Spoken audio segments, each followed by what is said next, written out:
The word of the Lord came to me. Thus begins the most prophetic book in Scripture, Ezekiel, where the heavens split open and eternity invades time. This is no ordinary prophecy. Here, God's glory departs from his own temple. Dead nations rise from ancient graves, and a valley of dry bones breathes again with resurrection power. Ezekiel doesn't just predict the future. He lives it, breathes it, and demonstrates it through signs that defy human understanding. Every vision points to the same stunning truth.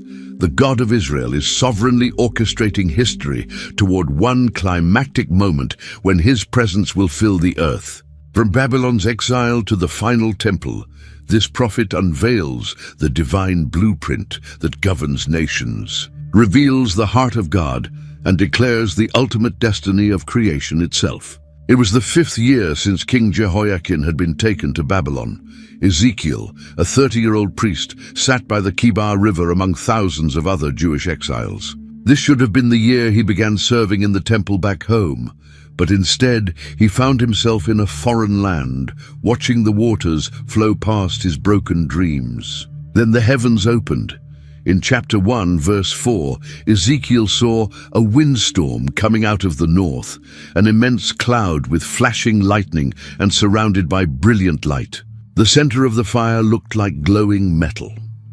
This wasn't just weather, this was the arrival of something beyond earthly understanding. From within the fire came 4 living creatures. Each had a human form, but with 4 faces, the face of a human, a lion, an ox, and an eagle.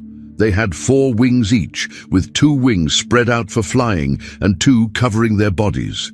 Their legs were straight, and their feet sparkled like burnished bronze.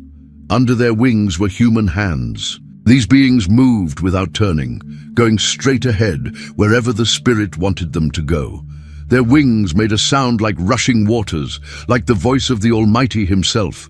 When they stopped, they lowered their wings, and a voice came from above the vault over their heads. Beside each creature was a wheel that touched the ground. These wheels were unlike anything Ezekiel had ever seen. They sparkled like topaz and had a wheel intersecting a wheel. The rims of all 4 wheels were full of eyes all around. When the creatures moved, the wheels moved. When the creatures rose from the ground, the wheels rose too, because the spirit of the living creatures was in the wheels. Above the creatures was an expanse, sparkling like crystal and awesome to see. Above this expanse was what looked like a throne made of lapis lazuli. On the throne was a figure like that of a man, glowing like amber from his waist up and like fire from his waist down. Brilliant light surrounded him, like the appearance of a rainbow in the clouds on a rainy day. This was the appearance of the likeness of the glory of the Lord, Ezekiel recorded. When he saw it, he fell face down, and he heard the voice of one speaking. The voice from the throne called to him with words that would define his entire ministry. "Son of man, stand up on your feet and I will speak to you." As soon as God spoke in chapter 2, verse 2, the Spirit came into me and raised me to my feet, and I heard him speaking to me. God's first words revealed the difficulty of Ezekiel's calling. "I am sending you to the Israelites, to a rebellious nation that has rebelled against me. They and their ancestors have been in revolt against me to this very day. The people to whom I am sending you are obstinate and stubborn." This wasn't going to be easy. God warned Ezekiel that these people wouldn't want to hear what he had to say. But the success of his mission wouldn't depend on their response. It would depend on his faithfulness to deliver God's message exactly as given. Say to them, "This is what the sovereign Lord says," and whether they listen or fail to listen, for they are a rebellious people, they will know that a prophet has been among them. To prepare Ezekiel for the opposition he would face, God filled him with courage.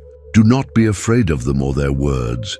Do not be afraid, though briars and thorns are all around you and you live among scorpions. Do not be afraid of what they say or be terrified by them, though they are a rebellious people. You must speak my words to them, whether they listen or fail to listen, for they are rebellious. The commission was clear and non-negotiable. Ezekiel would be God's voice to a people who had stopped listening to heaven. His job was to speak, not to convince. Their response would be their responsibility, but his faithfulness would determine his own standing before God. In chapter 3, God showed Ezekiel something that would forever change how he understood his role as a prophet. A hand appeared before him holding a scroll. It was unrolled so he could see both sides, and it was covered with words of lament and mourning and woe. This wasn't a message of hope. It was a scroll filled with judgment and sorrow. "Son of man, eat what is before you, eat this scroll, then go and speak to the people of Israel," God commanded. Ezekiel opened his mouth, and God gave him the scroll to eat. The taste surprised him completely. It tasted as sweet as honey in my mouth. How could words of judgment taste sweet? Because they were God's words, and for a true prophet, carrying the exact message from heaven is sweeter than anything else, even when that message brings pain. The sweetness wasn't in the content, but in the privilege of being chosen to speak for the Creator of the universe. After eating the scroll, God explained more about Ezekiel's mission. "Son of man, go now to the people of Israel and speak my words to them. You are not being sent to a people of obscure speech and strange language, but to the people of Israel." Ironically, it would have been easier to preach to foreigners who didn't know God than to his own people who had rejected what they knew to be true. The people of Israel are not willing to listen to you because they are not willing to listen to me, for all the Israelites are hardened and obstinate. But I will make you as unyielding and hardened as they are. I will make your forehead like the hardest stone, harder than flint. Do not be afraid of them or terrified by them, though they are a rebellious people. Then the Spirit lifted Ezekiel up, and he heard behind him a loud rumbling sound as the glory of the Lord rose from the place where it was standing. It was the sound of the wings of the living creatures brushing against each other, and the sound of the wheels beside them. The Spirit took him away to Tel Aviv, where the exiles lived by the Kebar River.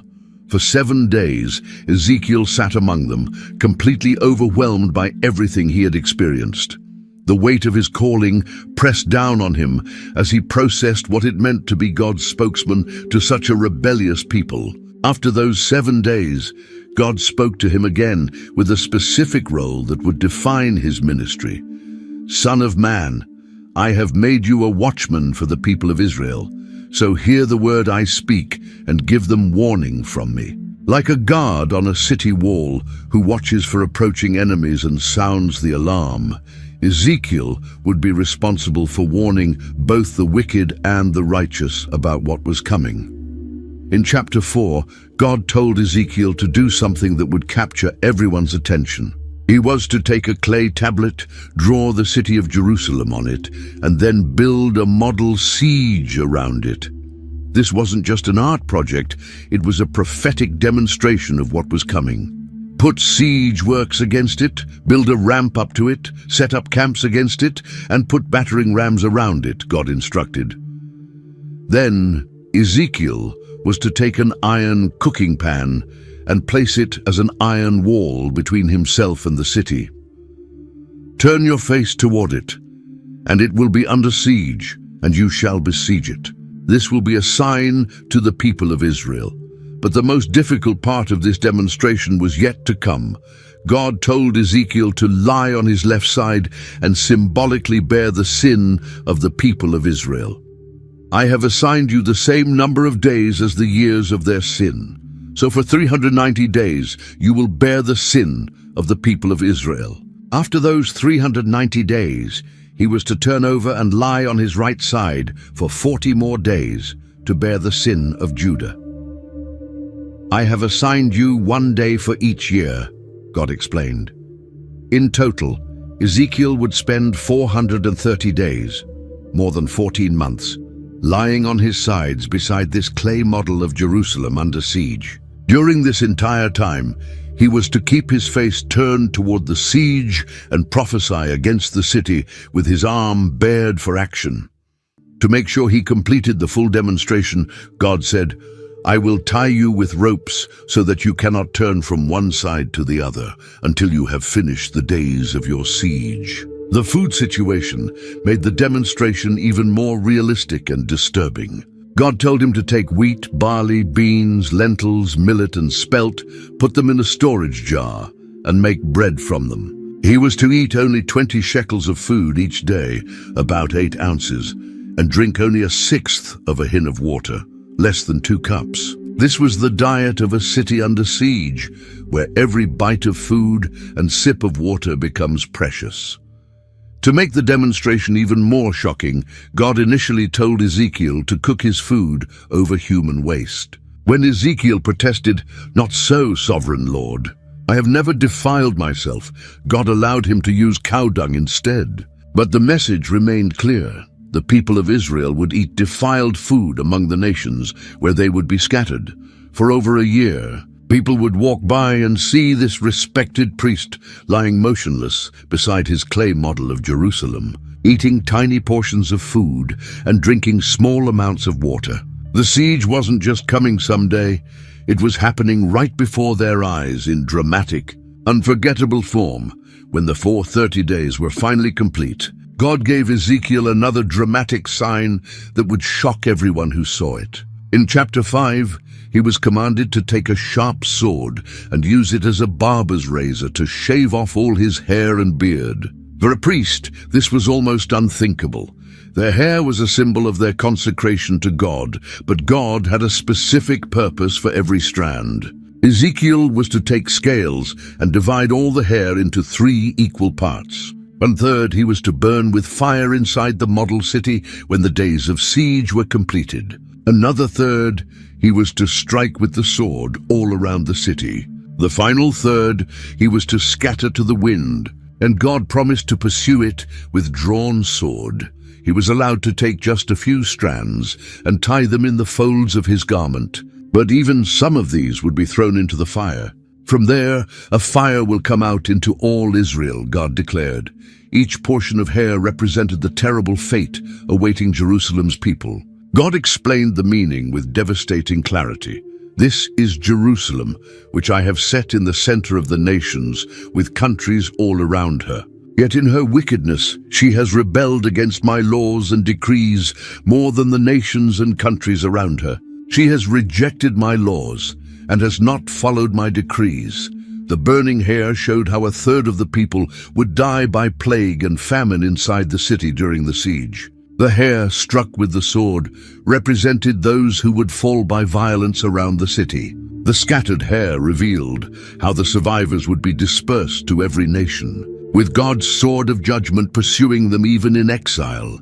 Therefore, this is what the sovereign Lord says: "I myself am against you, Jerusalem, and I will inflict punishment on you in the sight of the nations. Because of all your detestable idols, I will do to you what I have never done before and will never do again.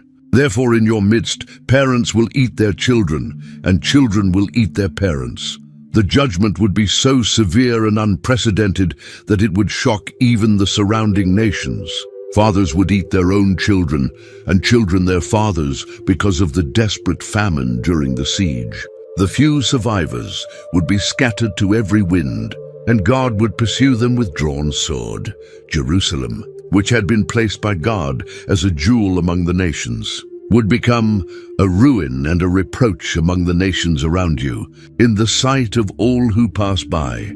The city that was meant to be a light to the world would become a warning of what happens when people persist in rebellion against their Creator. In chapter 6, the word of the Lord came to Ezekiel with a message directed at the mountains of Israel. These weren't just geographical features. They were the locations where Israel had built high places and altars to worship false gods instead of coming to the temple in Jerusalem. Son of man, set your face against the mountains of Israel. Prophesy against them and say, "You mountains of Israel, hear the word of the sovereign Lord. This is what the sovereign Lord says to the mountains and hills, to the ravines and valleys. I'm about to bring a sword against you, and I will destroy your high places." These high places represented Israel's spiritual adultery. Instead of worshipping God at the place he had chosen, the people scattered across the mountains to bow down before idols and foreign gods. Every hilltop and valley had become a place of rebellion against heaven. God's judgment would be thorough and devastating. Your altars will be demolished, and your incense altars will be smashed. And I will slay your people in front of your idols. I will lay the dead bodies of the Israelites in front of their idols, and I will scatter your bones around your altars. The irony was perfect and terrible. The people who had chosen to worship dead idols would themselves become corpses, lying before those same lifeless images. The altars where they had offered sacrifices to false gods would be surrounded by their own bones. Wherever you live, the towns will be laid waste and the high places demolished, so that your altars will be laid waste and devastated. Your idols smashed and ruined, your incense altars broken down, and what you have made wiped out. Your people will fall slain among you, and you will know that I am the Lord. But even in the midst of this devastating judgment, God would preserve a remnant. Yet I will spare some, for some of you will escape the sword when you are scattered among the lands and nations. Then in the nations where they have been carried captive, those who escape will remember me. These survivors would finally understand what their rebellion had cost them. They would remember how I have been grieved by their adulterous hearts, which have turned away from me, and by their eyes, which have lusted after their idols. They will loathe themselves for the evil they have done, and for all their detestable practices.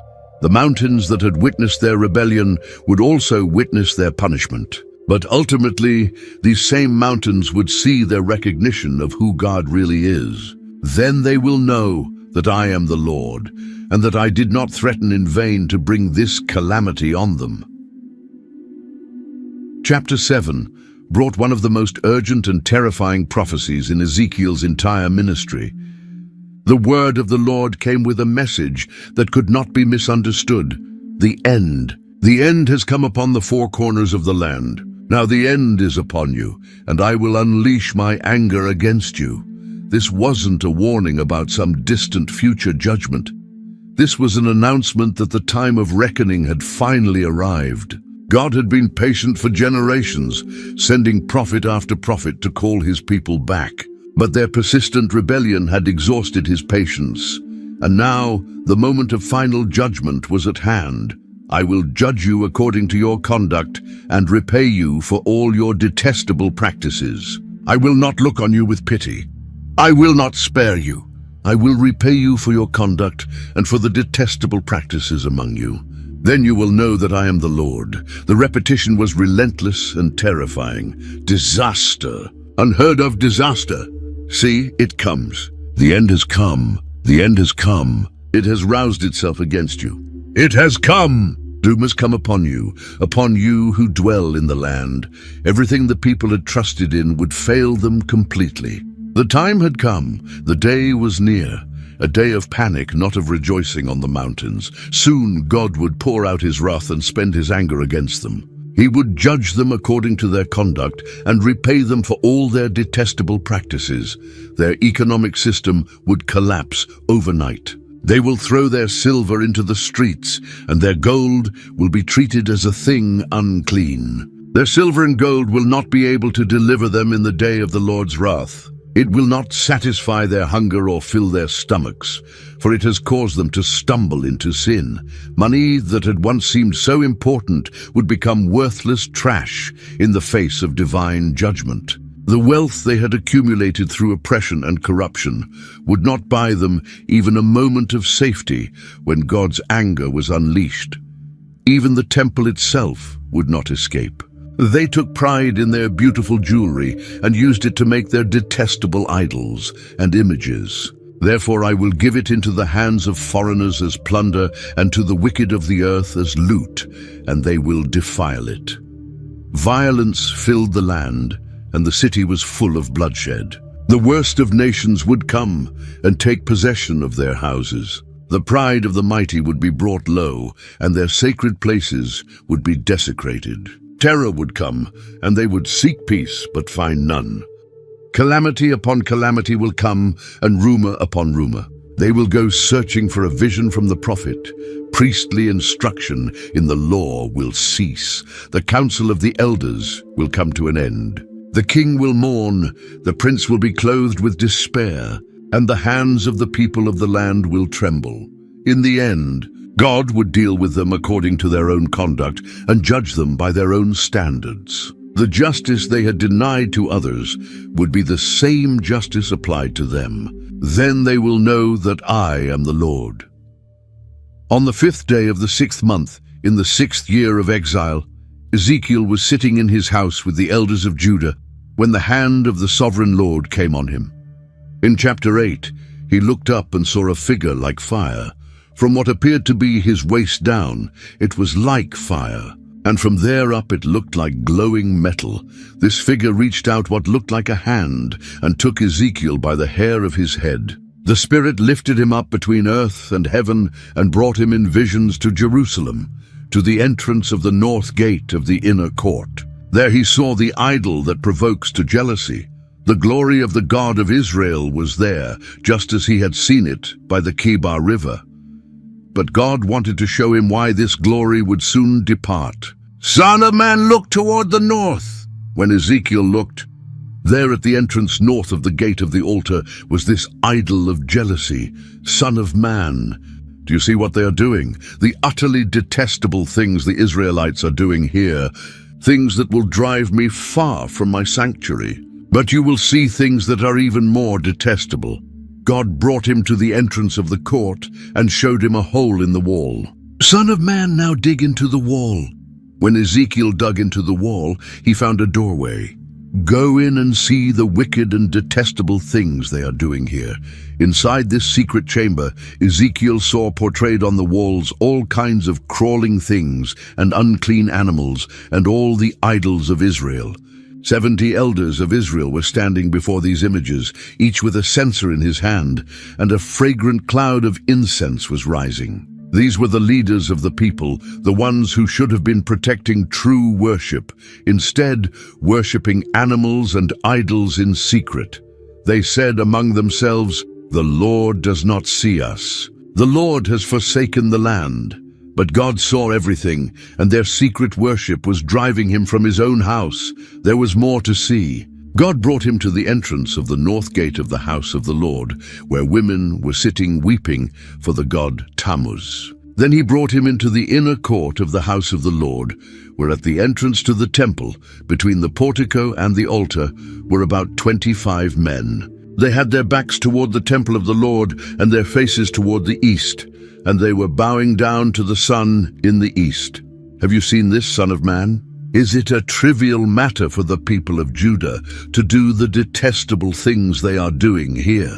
Must they also fill the land with violence and continually arouse my anger? Look at them putting the branch to their nose. In chapter 9, God called out in a loud voice, "Bring near those who are appointed to execute judgment on the city, each with a weapon in his hand." 6 men came from the direction of the upper gate, which faces north, each with a deadly weapon in his hand. With them was a man clothed in linen who had a writing kit at his side. "Go throughout the city of Jerusalem and put a mark on the foreheads of those who grieve and lament over all the detestable things that are done in it," God told the man in linen. To the others he said, "Follow him through the city and kill, without showing pity or compassion. Slaughter the old men, the young men and women, the mothers and children, but do not touch anyone who has the mark. Begin at my sanctuary." So they began with the old men who were in front of the temple. The judgment would start at God's house because that's where the worst rebellion had taken place. In chapter 10, Ezekiel witnessed the most heartbreaking scene of all. Above the vault over the heads of the cherubim appeared something like a throne of lapis lazuli. God spoke to the man clothed in linen, "Go in among the wheels beneath the cherubim, fill your hands with burning coals from among the cherubim, and scatter them over the city." The glory of the Lord rose from above the cherubim and moved to the threshold of the temple. The temple was filled with the cloud, and the court was full of the radiance of the glory of the Lord.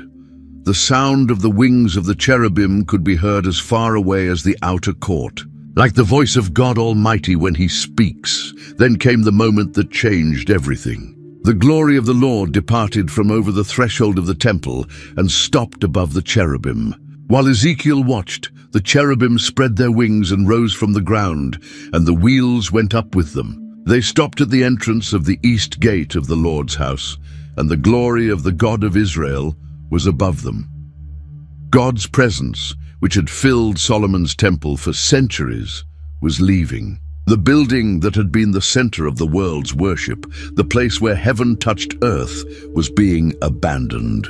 The glory that had made this temple the most sacred place on earth was departing, leaving behind only empty walls and the echo of broken promises. While Ezekiel was still in his vision of Jerusalem, the Spirit took him to the east gate of the Lord's house. There at the entrance of the gate were 25 men, and among them he saw 2 leaders who were giving wicked advice to the city. In chapter 11, verse 2, God said to him, "Son of man, these are the men who are plotting evil and giving wicked advice in this city." These leaders were telling the people not to worry about building houses because Jerusalem was like a cooking pot that would protect them from the fire of judgment. They thought the city walls would keep them safe, no matter what they did. But God had a different message for Ezekiel to deliver. Therefore prophesy against them. "Prophesy, Son of Man," the Lord commanded. As soon as Ezekiel began to speak, the Spirit of the Lord came on him and told him exactly what to say. "This is what the Lord says. That is what you are saying, you leaders in Israel, but I know what is going through your mind." God knew their thoughts and their plans. He knew they were leading the people into more sin instead of calling them to repentance. "You have killed many people in this city and filled its streets with the dead. Therefore this is what the sovereign Lord says. The bodies you have thrown there are the meat, and this city is the pot. But I will drive you out of it." The very metaphor they used to feel secure would become the picture of their judgment. The pot they thought would protect them would become the place where their victims lay dead, while they themselves would be driven out to face punishment outside the city walls.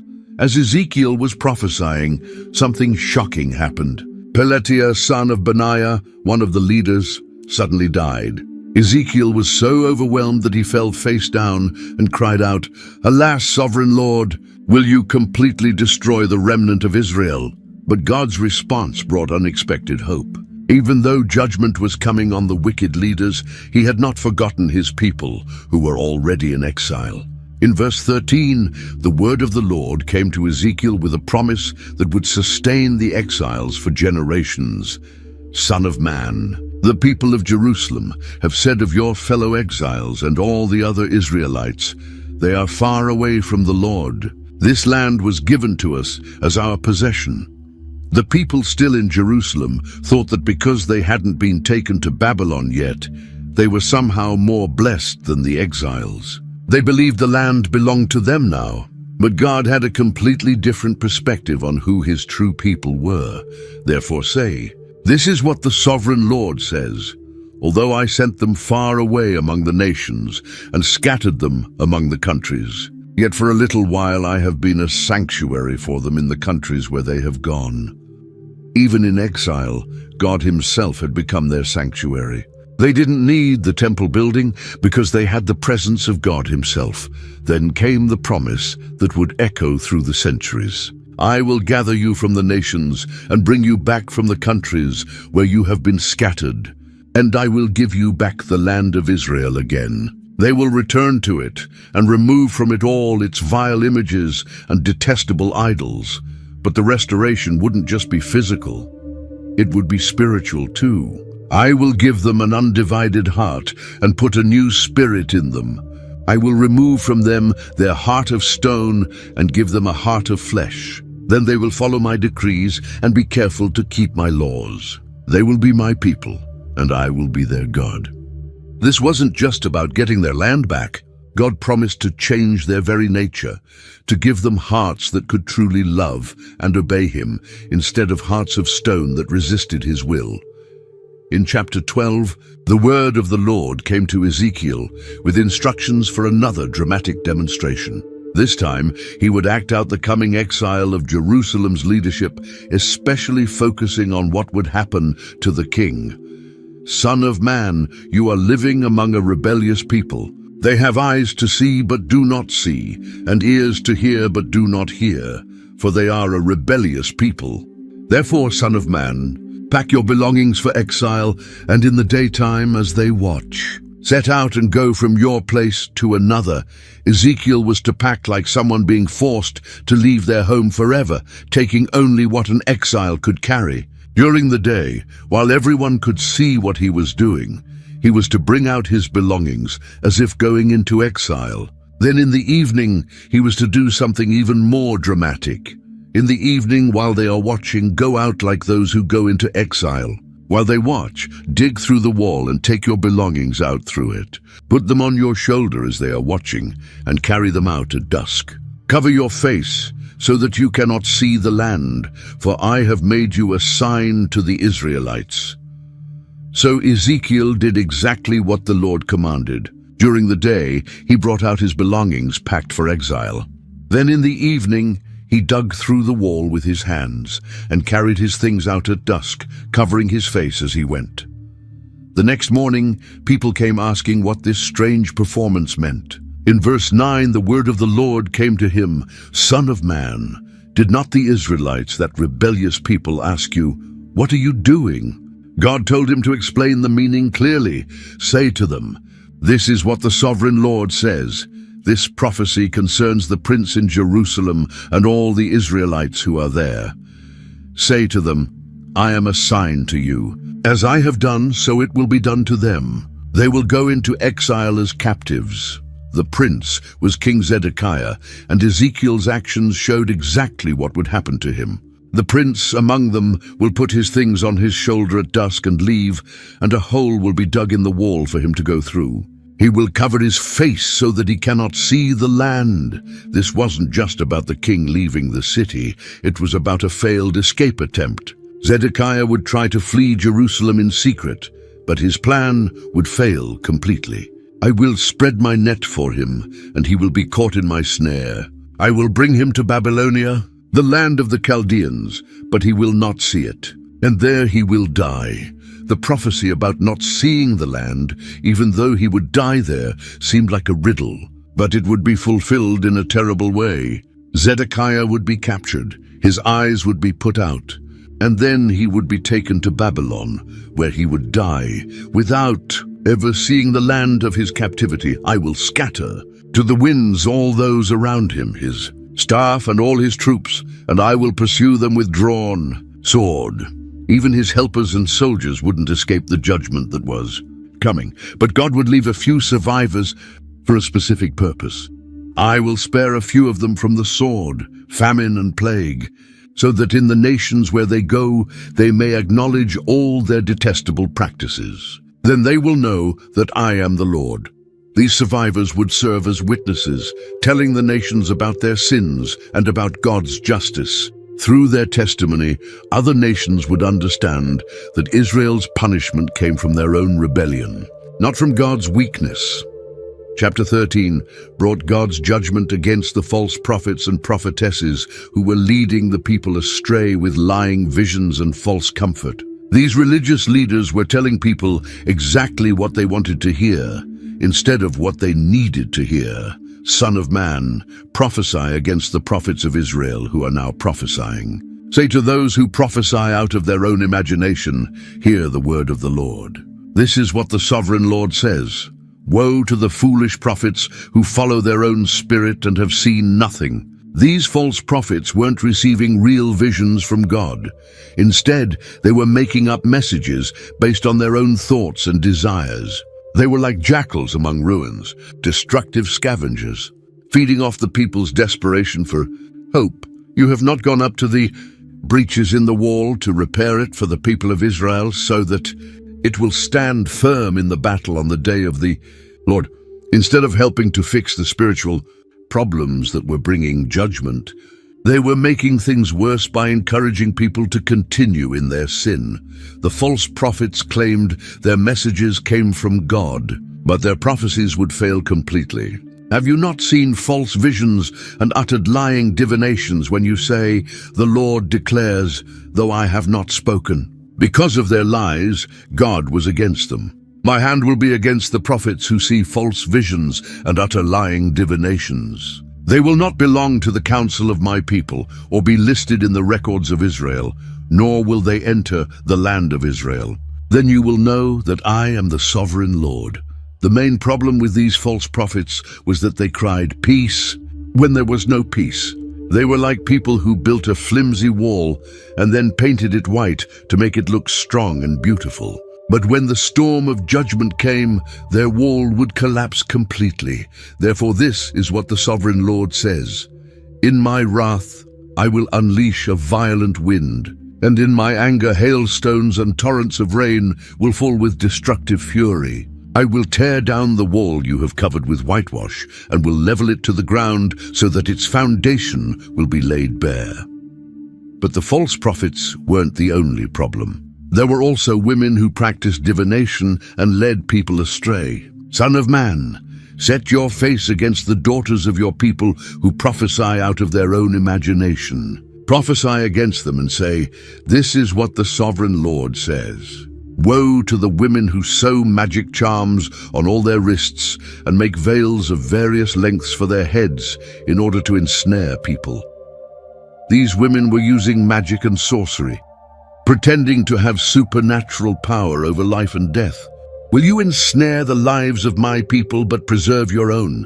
You have profaned me among my people for a few handfuls of barley and scraps of bread. By lying to my people who listen to lies, you have killed those who should not have died and have spared those who should not live. God was going to tear away their magic charms and veils, exposing their powerlessness. I will tear off your veils and save my people from your hands, and they will no longer fall prey to your power. Then you will know that I am the Lord.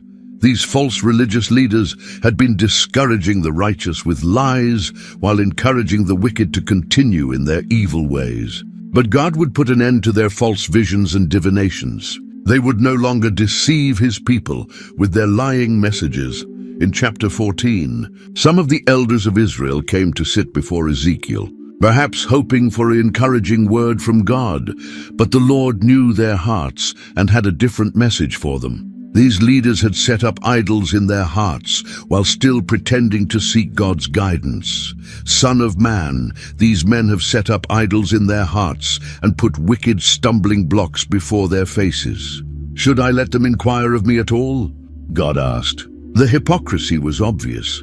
They wanted God's blessing while holding on to their false gods at the same time. God told Ezekiel to speak directly to them. This is what the sovereign Lord says.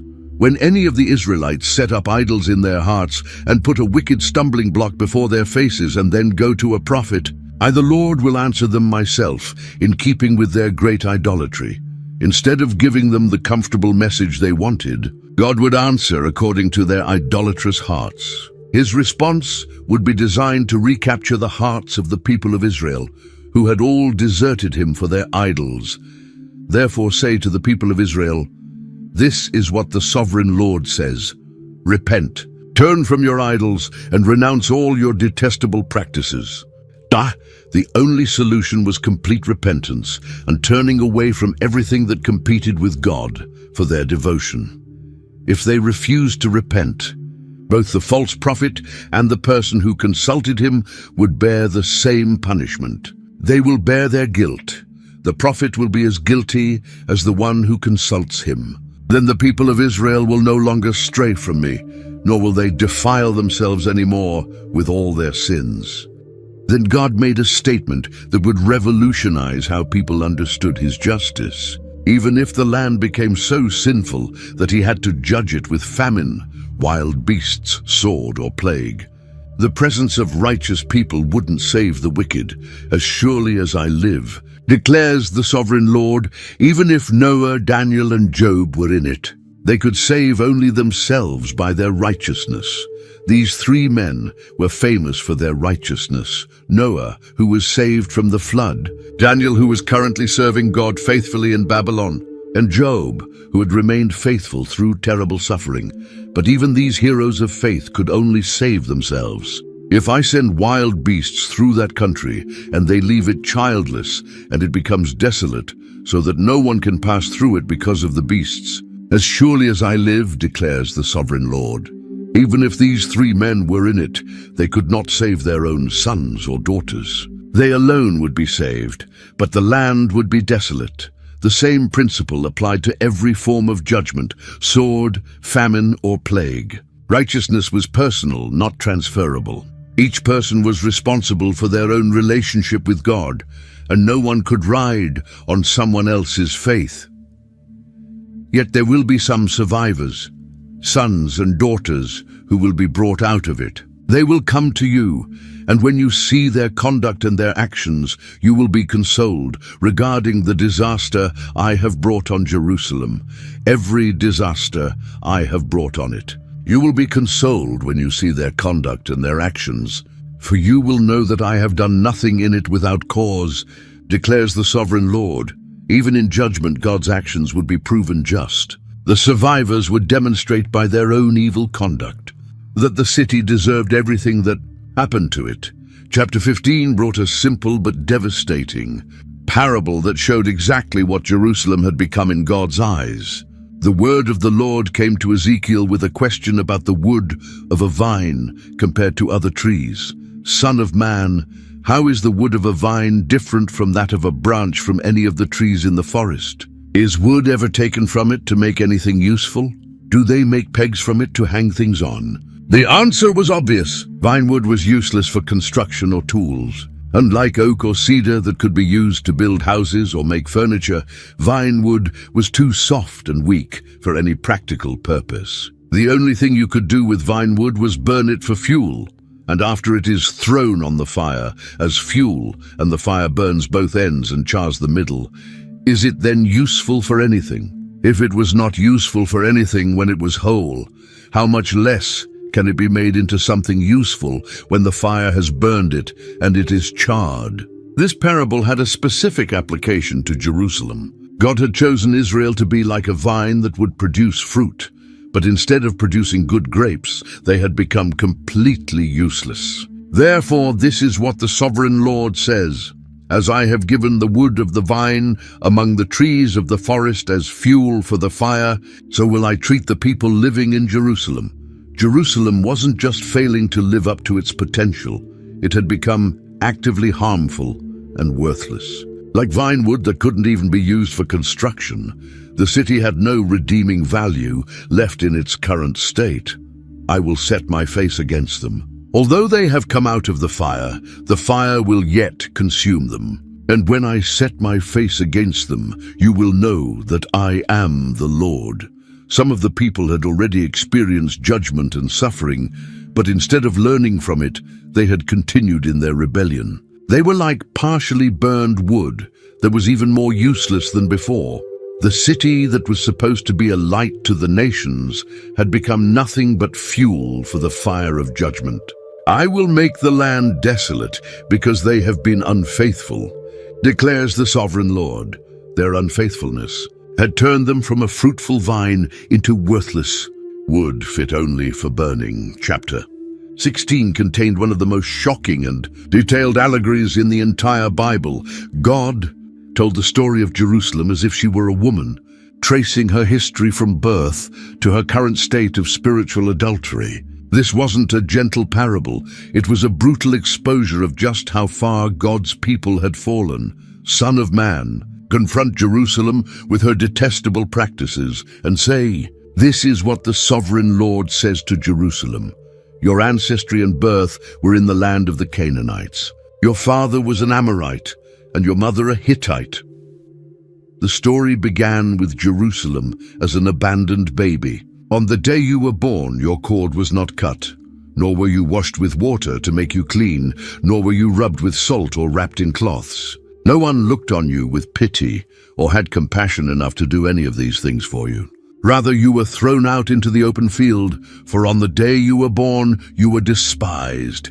This abandoned baby was dying when God found her.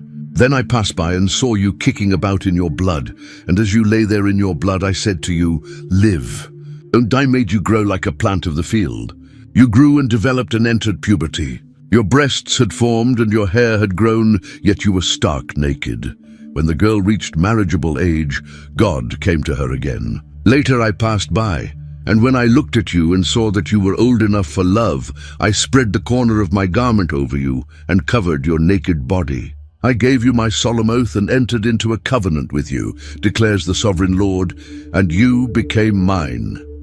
God then lavished gifts on his bride, giving her the finest clothes, jewelry, and food. I clothed you with an embroidered dress and put sandals of fine leather on you. I dressed you in fine linen and covered you with costly garments. I adorned you with jewelry. I put bracelets on your arms and a necklace around your neck, and I put a ring on your nose, earrings on your ears, and a beautiful crown on your head. She became incredibly beautiful and famous among the nations. And your fame spread among the nations on account of your beauty, because the splendor I had given you made your beauty perfect, declares the sovereign Lord. But then came the tragic turn. But you trusted in your beauty and used your fame to become a prostitute. You lavished your favors on anyone who passed by, and your beauty became his. Instead of being grateful for God's love and faithfulness, Jerusalem used the gifts he had given her to attract other lovers. She took the very clothes God had given her and made shrines where she could worship other gods. She took the gold and silver jewelry he had provided and made male idols to worship. She even took their children, the people God had blessed them with, and sacrificed them to these false gods. You took your sons and daughters whom you bore to me and sacrificed them as food to the idols. Was your prostitution not enough? You slaughtered my children and delivered them up as offerings by causing them to pass through the fire. But the worst part was that Jerusalem wasn't even like a normal prostitute who at least got paid for her services. You are the opposite of other women. No one runs after you for your favors. You are the very opposite, for you give payment and none is given to you. She was paying other nations to accept her worship of their gods. She was giving away God's blessings to chase after relationships that would ultimately destroy her. It was the complete reversal of how marriage was supposed to work. Because of this betrayal, God would gather all her lovers and expose her shame before them. I will gather all your lovers, with whom you found pleasure, those you loved as well as those you hated. I will gather them against you from all around, and will strip you in front of them. And they will see you stark naked. The very nation she had tried to please by abandoning God would become the instruments of her judgment. They would destroy her wealth, tear down her high places, strip off her clothes, take away her jewelry, and leave her naked and bare. Chapter 17 brought another parable. This one about two great eagles and a vine. This story would explain the political situation that was leading to Jerusalem's destruction and why King Zedekiah's rebellion against Babylon was both foolish and sinful. Son of man, set forth an allegory and tell it to the Israelites as a parable. Say to them, this is what the sovereign Lord says. A great eagle with powerful wings, long feathers and full plumage of varied colors came to Lebanon. Taking hold of the top of a cedar, he broke off its topmost shoot and carried it away to a land of merchants, where he planted it in a city of traders. The first eagle represented Nebuchadnezzar, king of Babylon. The top of the cedar was King Jehoiakim, who had been taken to Babylon in the first deportation. The land of merchants was Babylon itself, a nation famous for its trade and commerce. He took one of the seedlings of the land and put it in fertile soil. He planted it like a willow by abundant water, and it sprouted and became a low, spreading vine. Its branches turned toward him, but its roots remained under it. So it became a vine and produced branches and put out leafy boughs. The seedling was Zedekiah, whom Nebuchadnezzar had made king in Jerusalem. He was supposed to be a low, spreading vine. a king who would remain humble and loyal to Babylon, with his roots firmly planted under Babylonian authority. But there was another eagle, great of wing and many of feathers. And behold, this vine bent its roots toward him and shot forth its branches toward him from the bed where it was planted, that he might water it. The second eagle was Egypt. Instead of remaining content with the good situation Babylon had provided, Zedekiah was secretly turning to Egypt for help, hoping to break free from Babylonian control. It had been planted in good soil by abundant water, so that it would produce branches, bear fruit, and become a splendid vine. There was no need for the vine to seek another source of water. Babylon had provided everything necessary for Judah to prosper under their protection. God then asked the crucial question, "Say to them, this is what the sovereign Lord says. Will it thrive? Will he not uproot and strip off its fruit so that it withers? All its new growth will wither. It will not take a strong arm or many people to pull it up by the roots. The rebellion would fail completely." Zedekiah's attempt to break free from Babylon with Egypt's help would only result in total destruction. It has been planted, but will it thrive? Will it not wither completely when the east wind strikes it, wither away in the plot where it grew? Then God explained the meaning clearly. "Say to this rebellious people, do you not know what these things mean? Say to them, the king of Babylon went to Jerusalem and carried off her king and her nobles, bringing them back with him to Babylon. Nebuchadnezzar had made a treaty with Zedekiah, expecting loyalty in return for the privilege of remaining on the throne. Then he took a member of the royal family and made a treaty with him, putting him under oath. He also carried away the leading men of the land, so that the kingdom would be brought low, unable to rise again, surviving only by keeping his treaty. But Zedekiah had broken this covenant by sending envoys to Egypt to get horses and a large army. But the king rebelled against him by sending his envoys to Egypt to get horses and a large army. Will he succeed? Will he who does such things escape? Will he break the treaty and yet escape? God's answer was absolutely clear.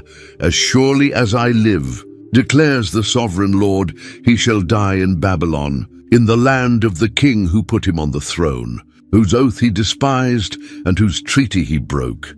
Egypt wouldn't be able to help when Babylon returned with siege ramps and weapons to destroy many lives. Zedekiah would die in Babylon because he had despised the oath and broken the covenant, even though he had given his hand in pledge.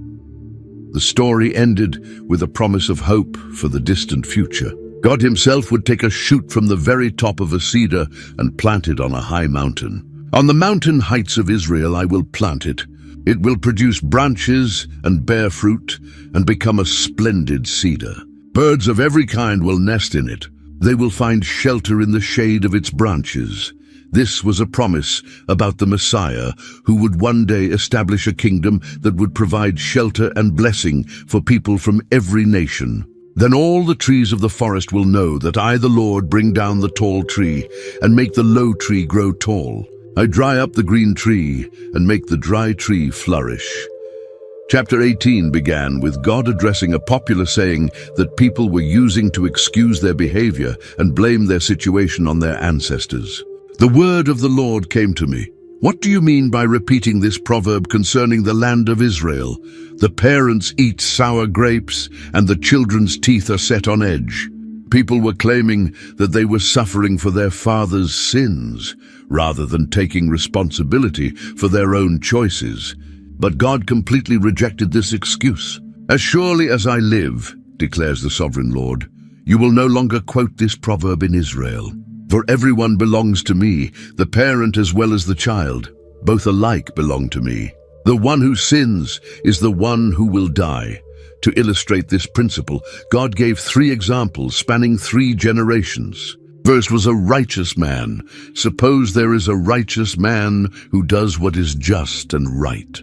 He does not eat at the mountain shrines or look to the idols of Israel. He does not defile his neighbor's wife or have sexual relations with a woman during her monthly period.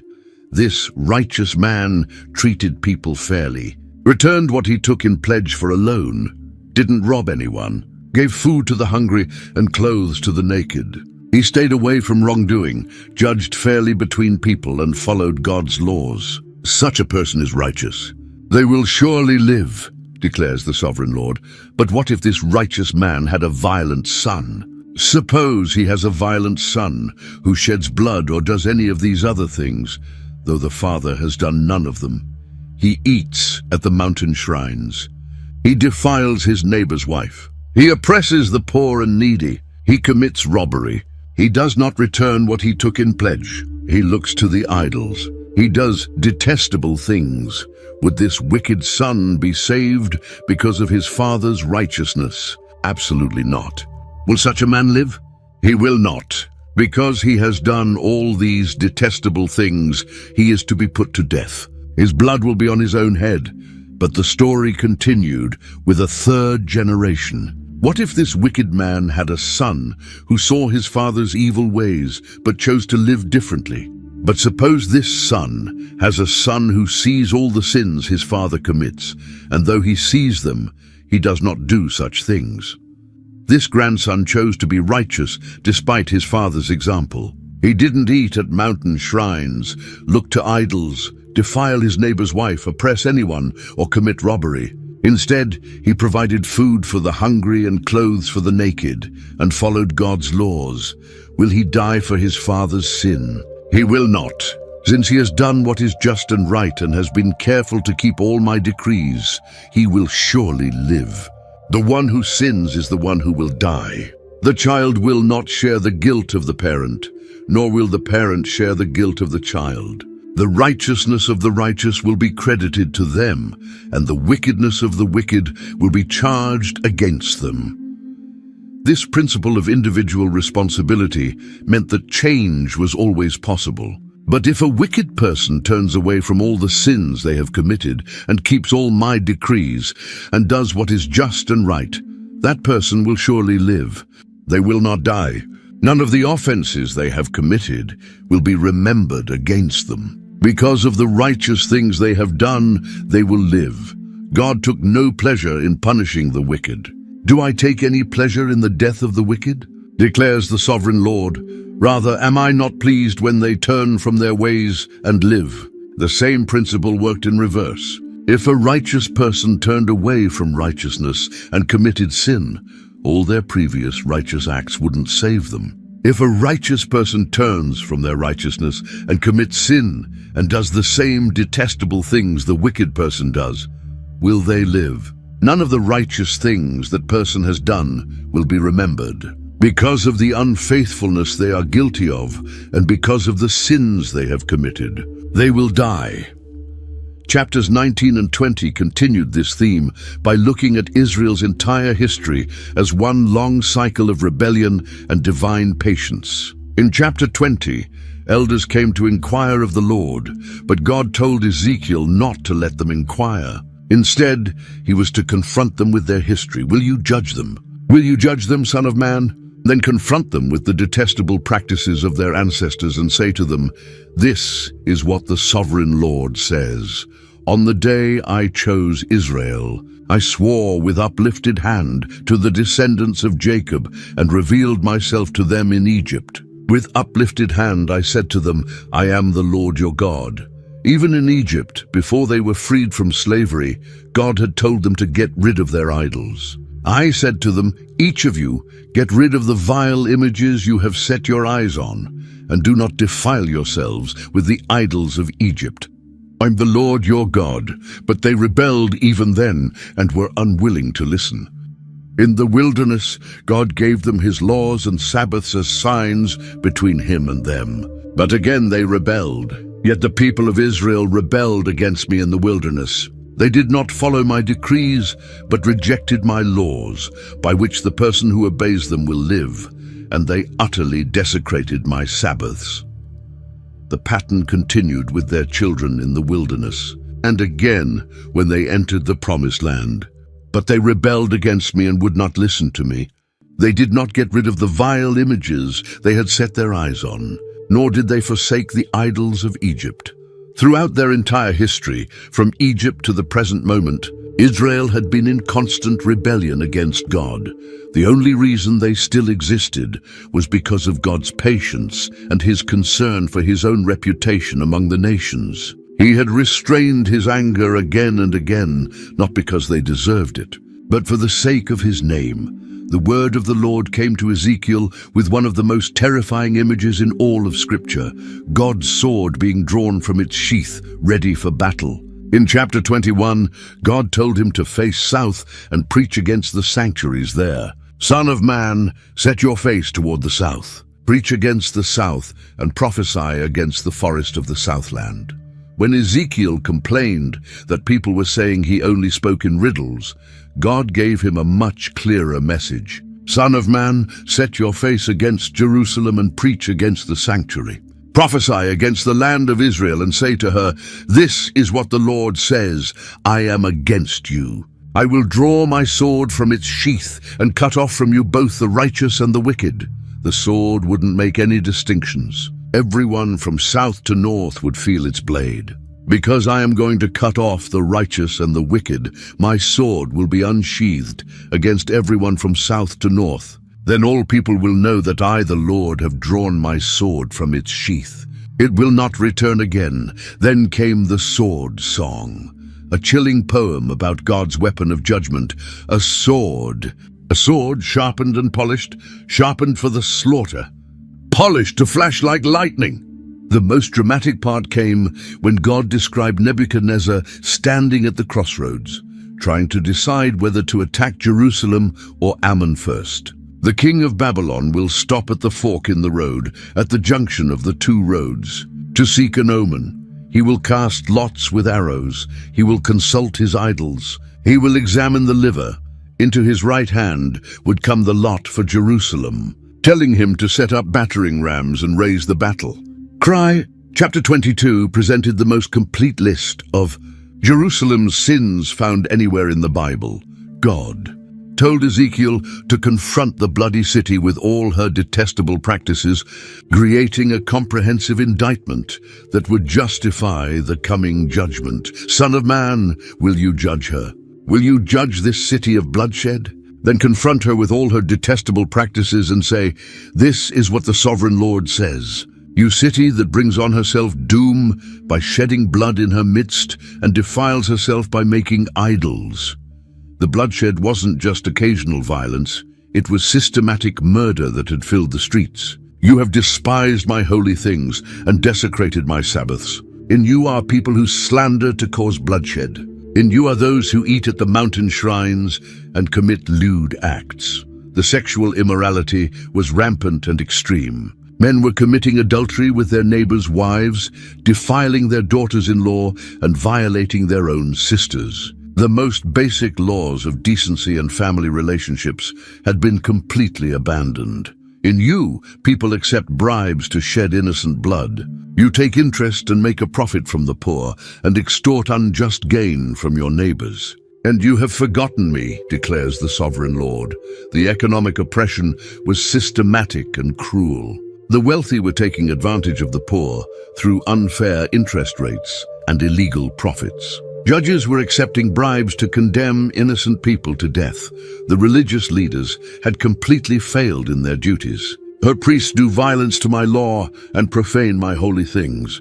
They do not distinguish between the holy and the common. God had looked for someone who would stand in the gap and defend what was right. I looked for someone among them who would build up the wall and stand before me, in the gap on behalf of the land, so I would not have to destroy it. But I found no one. Chapter 23 told the story of two sisters named Oholah and Oholibah, representing Samaria and Jerusalem. This allegory was even more shocking than previous ones, showing how both kingdoms had become spiritual prostitutes who chased after foreign nations. The word of the Lord came to me, Son of man. There were two women, daughters of the same mother. They became prostitutes in Egypt, engaging in prostitution from their youth. The older was named Oholah, and her sister was Oholibah. They were mine, and gave birth to sons and daughters. Oholah is Samaria, and Oholibah is Jerusalem. Oholah, representing the northern kingdom of Samaria, was the first to chase after foreign lovers. Oholah engaged in prostitution while she was still mine. And she lusted after her lovers, the Assyrians, warriors clothed in blue, governors and commanders. Instead of trusting in God for protection, Samaria had made alliances with Assyria, adopting their customs and worshipping their gods. This spiritual adultery led to her destruction. Therefore I delivered her into the hands of her lovers, the Assyrians, for whom she lusted. But instead of learning from her sister's fate, Jerusalem became even worse. Her sister Oholibah saw this, yet in her lust and prostitution she was more depraved than her sister. Jerusalem also lusted after the Assyrians, but then she went even further. When she saw pictures of Babylonian officers on walls, she immediately sent messengers to them. After becoming disgusted with Babylon, she didn't return to God, but pursued even more degrading relationships. Because of this behavior, God would bring all her former lovers against her to execute judgment. Chapter 24 marked a turning point in Ezekiel's ministry. On a specific date, the 10th day of the 10th month in the 9th year, God told him to record the day, because it was the very day that Babylon laid siege to Jerusalem. Son of man, record this date, this very date, because the king of Babylon has laid siege to Jerusalem this very day. Tell this rebellious people a parable and say to them, this is what the sovereign Lord says. Put on the cooking pot, put it on and pour water into it. The cooking pot represented Jerusalem, and Ezekiel was to demonstrate what would happen during the siege. Put into it the pieces of meat, all the choice pieces, the leg and the shoulder. Fill it with the best of these bones. But then God revealed the real meaning. The pot was rusty and corrupt, just like the city it represented. Therefore, this is what the sovereign Lord says. Woe to the city of bloodshed, to the pot now encrusted, whose deposit will not go away. The blood of innocent people spilled in Jerusalem was still there, crying out for justice. She put it on the bare rock. She did not pour it on the ground, where the dust would cover it. To stir up wrath and take revenge, I put her blood on the bare rock, so that it would not be covered. While Ezekiel was giving this prophecy, God told him something that would test his faith completely. Son of man, with one blow, I'm about to take away from you the delight of your eyes. Yet do not lament or weep or shed any tears. The delight of Ezekiel's eyes was his wife, but he was not allowed to mourn in the normal way.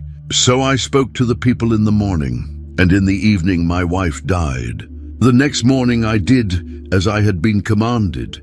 When people asked what this meant, God explained that just as Ezekiel lost his wife without normal mourning, they would lose the temple and their children without being able to mourn properly. After Jerusalem's fall, God's attention turned to surrounding nations who had rejoiced over Israel's destruction. Chapter 25 began with prophecy against the Ammonites, descendants of Lot, who lived east of the Jordan River. Son of man, set your face against the Ammonites and prophesy against them. Say to them, hear the word of the sovereign Lord. This is what the sovereign Lord says, because you said, Aha! Over my sanctuary when it was desecrated and over the land of Israel when it was laid waste.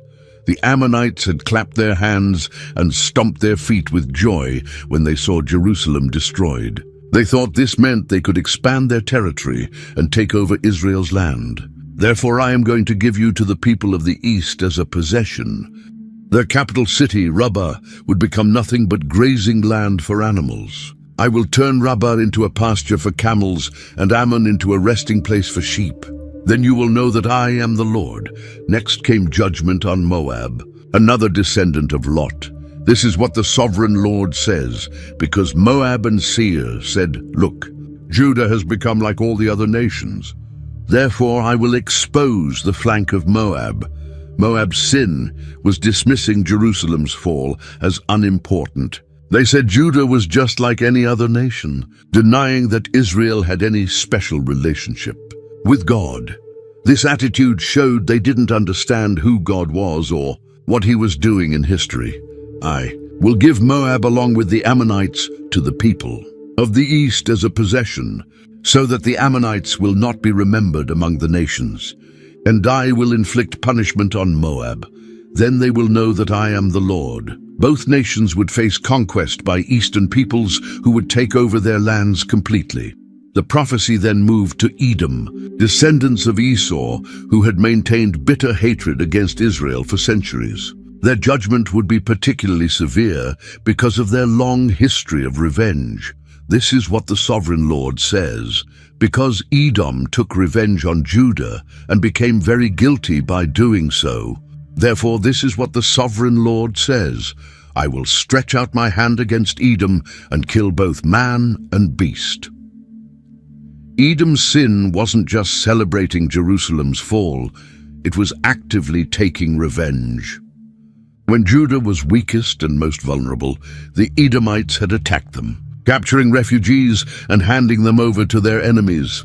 I will take vengeance on Edom by the hand of my people Israel, and they will deal with Edom in accordance with my anger and my wrath. They will know my vengeance, declares the sovereign Lord. Unlike other nations destroyed by foreign armies, Edom would face judgment specifically through Israel. When God's people were restored, they would execute justice against Edom for their treachery.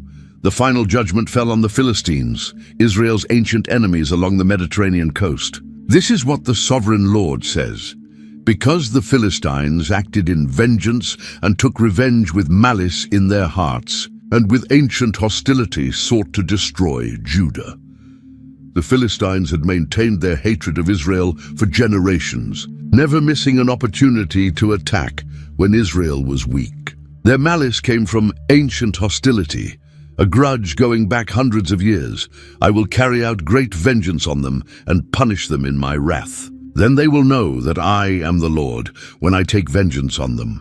Their coastal cities would be completely destroyed, and the nation that had been Israel's enemy since the judges would finally be eliminated forever.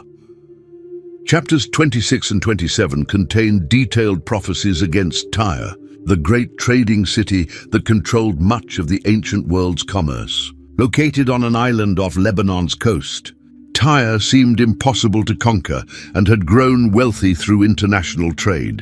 In the 11th month of the 12th year, on the 1st of the month, the word of the Lord came to me: Son of man, because Tyre has said of Jerusalem, Aha! The gate to the nations is broken, and its doors have swung open to me. Now that she lies in ruins, I will prosper. Tyre's sin was economic opportunism. When Jerusalem fell, they saw it as a business opportunity. With Jerusalem destroyed, Tyre expected to capture all its trade routes and become even richer. Therefore, this is what the sovereign Lord says: I am against you, Tyre, and I will bring many nations against you, like the sea casting up its waves. They will destroy the walls of Tyre and pull down her towers. I will scrape away her rubble and make her a bare rock. The prophecy was specific and shocking. This great city would be so completely destroyed that nothing would be left but bare rock. Where magnificent buildings once stood, fishermen would spread their nets to dry, for this is what the sovereign Lord says: From the north, I am going to bring against Tyre Nebuchadnezzar, king of Babylon, king of kings, with horses and chariots, with horsemen and a great army. The first wave of destruction would come through Nebuchadnezzar, who would besiege the city with all Babylon's military might. He would build siege ramps, set up battering rams, and attack with cavalry and infantry.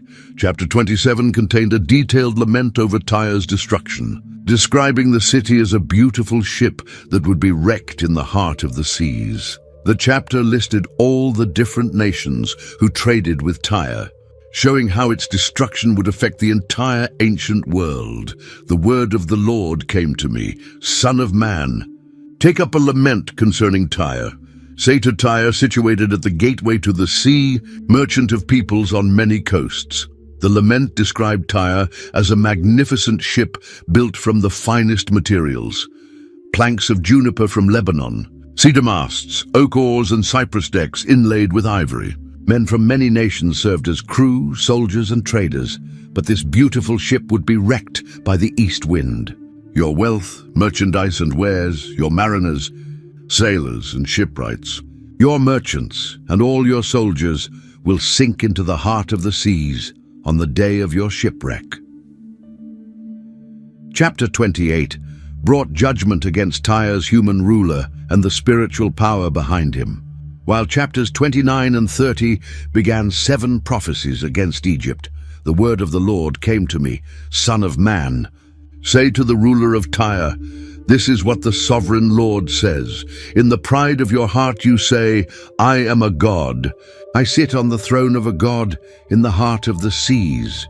But you are a mere mortal and not a god. The prince of Tyre had become so proud of his wisdom and wealth that he actually claimed to be divine. He thought his island location made him untouchable, like a god dwelling in the seas. By your wisdom and understanding, you have gained wealth for yourself and amassed gold and silver in your treasuries. By your great skill in trading, you have increased your wealth, and because of your wealth, your heart has become proud. His trading wisdom had made him incredibly rich, but this success had led to fatal pride. He had begun thinking his abilities made him equal to God himself. Therefore, this is what the sovereign Lord says. Because you think you are wise as a god, I am going to bring foreigners against you, the most ruthless of nations. They will draw their swords against your beauty and wisdom. Foreigners would kill him, and he would die the death of the uncircumcised in the heart of the seas. When his killers confronted him, would he still claim to be a god? The chapter then shifted to address the spiritual power behind the human ruler, a figure described in terms that went far beyond any earthly king. You were the seal of perfection, full of wisdom and perfect in beauty. You were in Eden, the garden of God. This being had been a guardian cherub, perfect in his ways from creation until wickedness was found in him. Through widespread trade, he became filled with violence and sinned, so God cast him out from the mountain of God. The prophecies then turned to Egypt in chapter 29, with the first of 7 oracles against Pharaoh and his kingdom. In the 10th year, in the 10th month, on the 12th day, the word of the Lord came to me, Son of man, set your face against Pharaoh king of Egypt, and prophesy against him and against all Egypt. Egypt was described as a great monster lying among the Nile streams, claiming the river belonged to him, and that he had made it himself. But God would put hooks in his jaws and pull him out with all the fish. I will leave you in the desert, you and all the fish of your streams. You will fall on the open field and not be gathered or picked up. Egypt would become a desolate wasteland for 40 years, and the Egyptians would be scattered among the nations. After 40 years, God would gather them back, but they would be the lowliest of kingdoms and would never again rule over other nations. In the 11th year, in the 3rd month on the 1st day, the word of the Lord came to Ezekiel with another prophecy against Egypt. This time God would use the story of a great tree to show Pharaoh what was coming to his kingdom. Son of man, say to Pharaoh, king of Egypt, and to his hordes, who can be compared with you in majesty? Consider Assyria, once a cedar in Lebanon, with beautiful branches overshadowing the forest. It towered on high, its top above the thick foliage. God told the story of Assyria as a warning to Egypt. Assyria had once been like a magnificent cedar tree in Lebanon, the most beautiful and powerful nation in the world. The waters nourished it, deep springs made it grow tall, and streams flowed around its base to water all the trees of the field. So it towered higher than all the trees of the field. Its boughs increased and its branches grew long, spreading because of abundant water. All the birds of the sky nested in its boughs. All the animals of the wild gave birth under its branches. All the great nations lived in its shade. This cedar was beautiful in its greatness, with its long branches spreading far because its roots went down to abundant water. No tree in God's garden could match its beauty. The cedars in Lebanon couldn't rival it. The junipers couldn't equal its boughs, and the plane trees couldn't compare with its branches. It was majestic in beauty, with its spreading boughs, for its roots went down to abundant water. The cedars in the garden of God could not rival it, nor could the junipers equal its boughs, nor could the plane trees compare with its branches. No tree in the garden of God could match its beauty.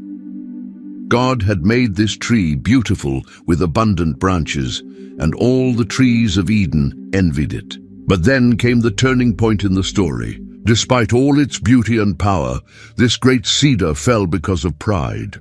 Therefore, this is what the sovereign Lord says.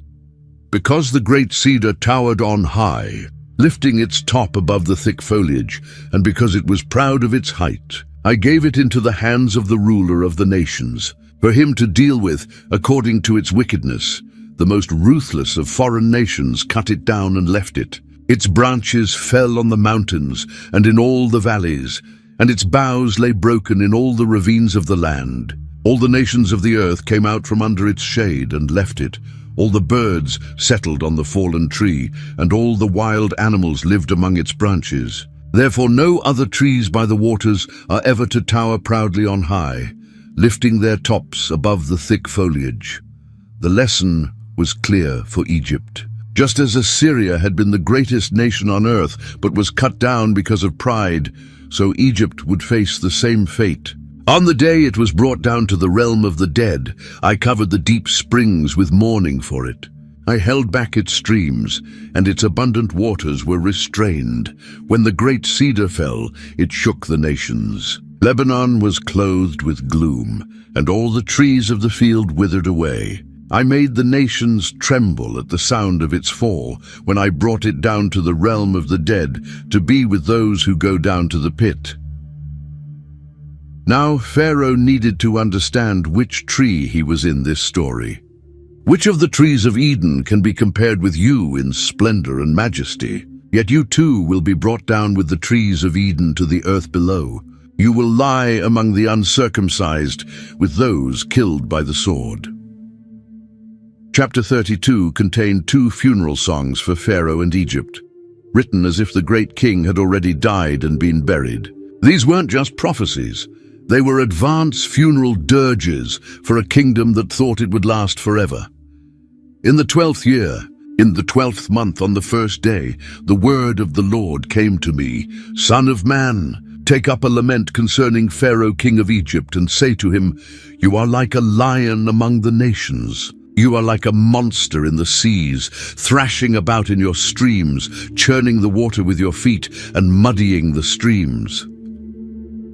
The first lament described how God would catch this monster with a great net. This is what the sovereign Lord says, With a great throng of people I will cast my net over you, and they will haul you up in my net. I will throw you on the land and hurl you on the open field. All the birds of the sky would settle on the dead monster, and all the animals of the wild would gorge themselves on its flesh. God would spread its flesh on the mountains and fill the valleys with its remains. The land would be soaked with its flowing blood all the way to the mountains. When I snuff you out, I will cover the heavens and darken their stars. I will cover the sun with a cloud, and the moon will not give its light. All the shining lights in the heavens I will darken over you. I will bring darkness over your land, declares the sovereign Lord. The destruction would be so complete that even the heavens would mourn. God would trouble the hearts of many peoples when he brought news of Egypt's destruction among the nations. To countries they had never known, I will cause many peoples to be appalled at you, and their kings will shudder with horror because of you when I brandish my sword before them. On the day of your downfall, each of them will tremble every moment for his life. The second lament came 2 weeks later, describing Pharaoh's descent into the realm of the dead. In the 12th year, on the 15th day of the month, the word of the Lord came to me, Son of man, wail for the hordes of Egypt, and consign to the earth below both her and the daughters of mighty nations, along with those who go down to the pit. In this vision, Egypt would join all the other great nations that had already fallen. Are you more favored than others? Go down and be laid among the uncircumcised. They will fall among those killed by the sword. One by one, Ezekiel described the great powers already in the grave. Assyria is there with her whole army. She is surrounded by the graves of all her slain, all who have fallen by the sword. Their graves are in the depths of the pit, and her army lies around her grave. Elam was there with all her hordes around her grave. All of them were slain, fallen by the sword. Meshech and Tubal were there with all their hordes around their graves. The warriors of old who went down to the realm of the dead with their weapons of war were there too. But you are broken and lie among the uncircumcised with those killed by the sword. Edom is there, her kings and all her princes. Despite their power, they are laid with those killed by the sword. Egypt would join this company of fallen nations, lying among the uncircumcised with those killed by the sword. Pharaoh and all his army would be slain by the sword, declares the sovereign Lord. After Jerusalem had fallen and the exiles had received the devastating news, God renewed Ezekiel's calling as a watchman. Chapter 33 marked a new phase in his ministry, moving from judgment to hope, from destruction to restoration. Son of man, speak to your people and say to them, when I bring the sword against a land, and the people of the land choose one of their men and make him their watchman. And he sees the sword coming against the land and blows the trumpet to warn the people. God explained the watchman's responsibility in detail. If the watchman saw danger coming and warned the people, then anyone who heard the trumpet but didn't take warning would be responsible for their own death. But if the watchman saw the sword coming and didn't blow the trumpet to warn the people, then their blood would be on the watchman's head. Son of man, I have made you a watchman for the people of Israel. So hear the word I speak and give them warning from me. When I say to the wicked, you wicked person, you will surely die, and you do not speak out to dissuade them from their ways, that wicked person will die for their sin, and I will hold you accountable for their blood. The message was both sobering and hopeful.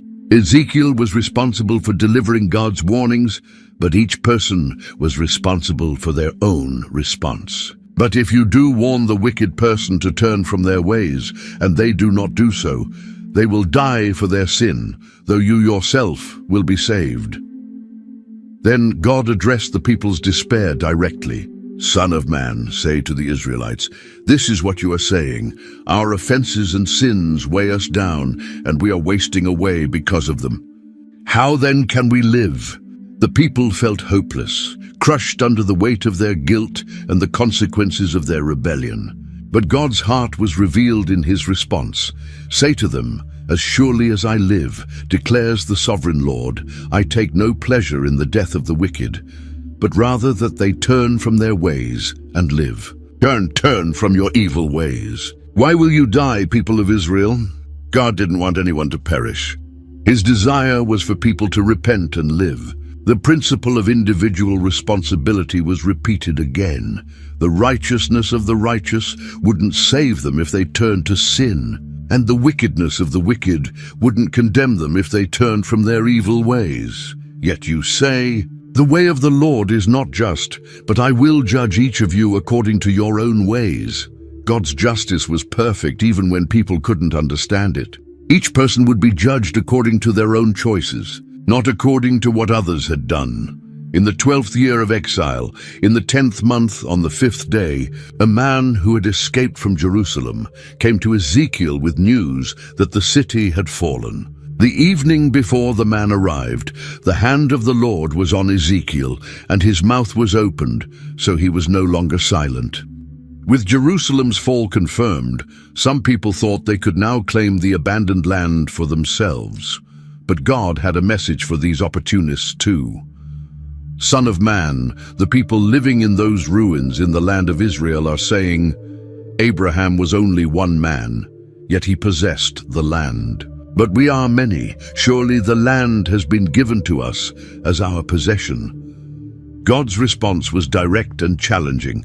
These people who wanted to claim the land were still living in the same sins that had brought judgment in the first place. They ate meat with blood still in it, looked to their idols, and shed blood. How could they expect to possess the land while continuing in rebellion? Chapter 34 brought one of the most comforting prophecies in all of Ezekiel. After all, the judgment and destruction, God finally spoke about his heart for his scattered people and his plan to gather them back.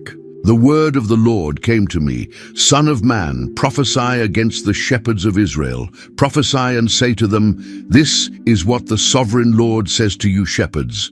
Woe to you shepherds of Israel who only take care of yourselves. Should not shepherds take care of the flock?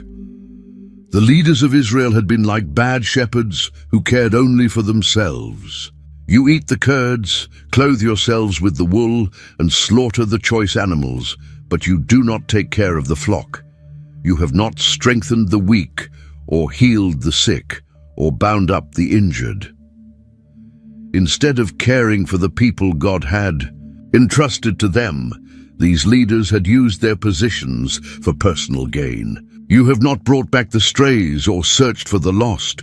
You have ruled them harshly and brutally, so they were scattered because there was no shepherd, and when they were scattered, they became food for all the wild animals. The result was disaster. God's sheep wandered over all the mountains and on every high hill. They were scattered over the whole earth, and no one searched or looked for them. The very people who should have protected and guided them had abandoned them to fend for themselves. Therefore, you shepherds, hear the word of the Lord. As surely as I live, declares the sovereign Lord, because my flock lacks a shepherd, and so has been plundered and has become food for all the wild animals, and because my shepherds did not search for my flock but cared for themselves rather than for my flock. God's anger burned against these false shepherds. This is what the sovereign Lord says, I am against the shepherds and will hold them accountable for my flock. I will remove them from tending the flock so that the shepherds can no longer feed themselves. I will rescue my flock from their mouths, and it will no longer be food for them. But the beautiful part of this chapter was what came next. Since the human shepherds had failed, God himself would become the shepherd of his people. For this is what the sovereign Lord says, I myself will search for my sheep and look after them. As a shepherd looks after his scattered flock when he is with them, so will I look after my sheep. God would rescue them from all the places where they had been scattered on a day of clouds and darkness.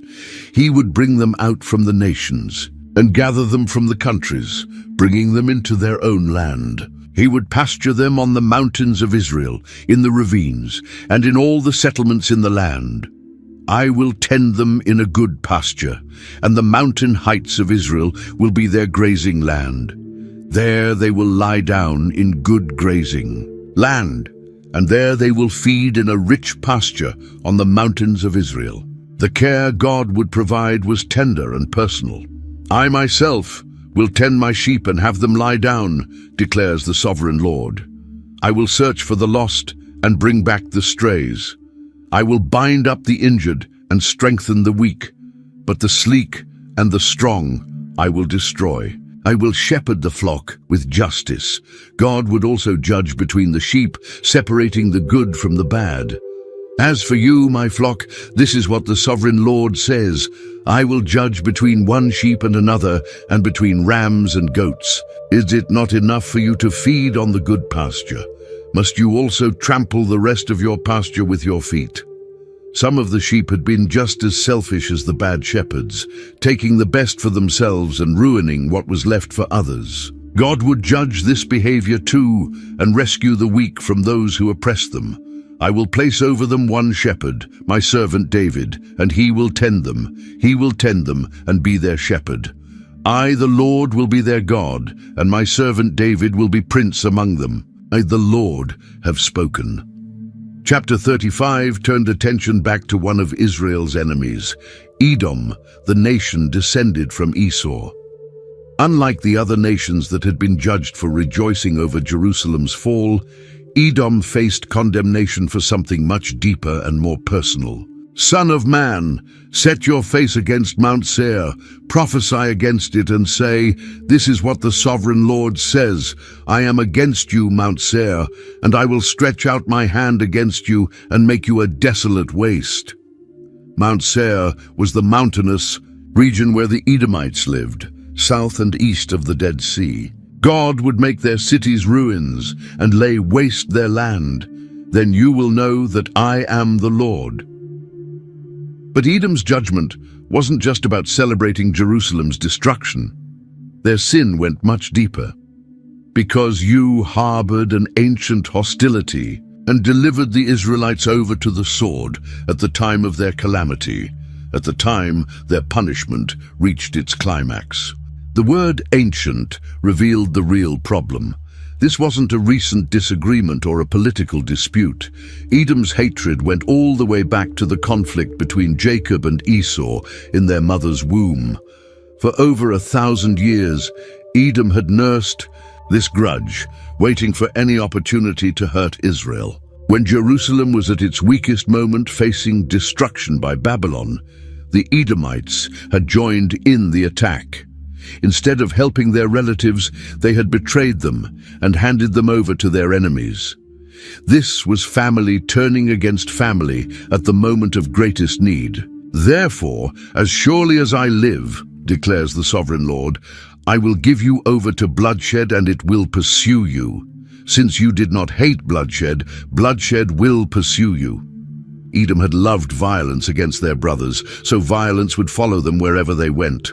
God would make Mount Seir utterly desolate. He would fill its mountains with the slain, and people killed by the sword would fall on its hills, in its valleys, and in all its ravines. I will make you desolate forever. Your towns will not be inhabited. Then you will know that I am the Lord. The final insult was Edom's attempt to claim both Israel and Judah's territory for themselves. Because you have said, these two nations and countries will be ours, and we will take possession of them. Even though I, the Lord, was there, even though God was still present with his people, even in their exile, Edom thought they could just move in and take over the promised land. They had spoken against the mountains of Israel, saying they were desolate and given to them to devour. You boasted against me and spoke against me without restraint, and I heard it. This is what the sovereign Lord says. While the whole earth rejoices, I will make you desolate. The irony would be perfect. Just as Edom had rejoiced when Israel's inheritance became desolate, so the whole earth would rejoice when Edom became desolate. As you rejoiced when the inheritance of Israel became desolate, that is how I will treat you. You will be desolate, Mount Seir, you and all of Edom. Then they will know that I am the Lord. Chapter 36 presented a complete contrast to the judgment on Mount Seir. While Edom's mountains would become desolate forever, the mountains of Israel would become fruitful and populated again. Son of man, prophesy to the mountains of Israel and say, Mountains of Israel, hear the word of the Lord. This is what the sovereign Lord says. The enemy said of you, Aha, the ancient heights have become our possession. The nations around Israel had looked at the desolate mountains and claimed them for themselves. They thought that because Israel was in exile, the land was up for grabs. But God had heard their boastful words and their plans to divide up his land among themselves. Therefore prophesy and say, This is what the sovereign Lord says, because they ravaged and crushed you from every side, so that you became the possession of the rest of the nations and the object of people's malicious talk and slander. Therefore, mountains of Israel, hear the word of the sovereign Lord. God spoke to the mountains, hills, ravines, and valleys, to the desolate ruins and the deserted towns that had been plundered and ridiculed by the rest of the nations around them.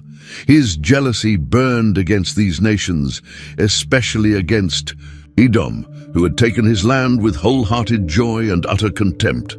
Therefore prophesy concerning the land of Israel, and say to the mountains and hills, to the ravines and valleys, This is what the sovereign Lord says. I speak in my jealous wrath, because you have suffered the scorn of the nations. But now God would turn everything around. Therefore, this is what the sovereign Lord says. I swear with uplifted hand that the nations around you will also suffer scorn. But you, mountains of Israel, will produce branches and fruit for my people Israel, for they will soon come home. The land would become productive again because God's people were coming back. I am concerned for you and will look on you with favor. You will be plowed and sown, and I will cause many people to live on you. Yes, all of Israel. The towns will be inhabited and the ruins rebuilt.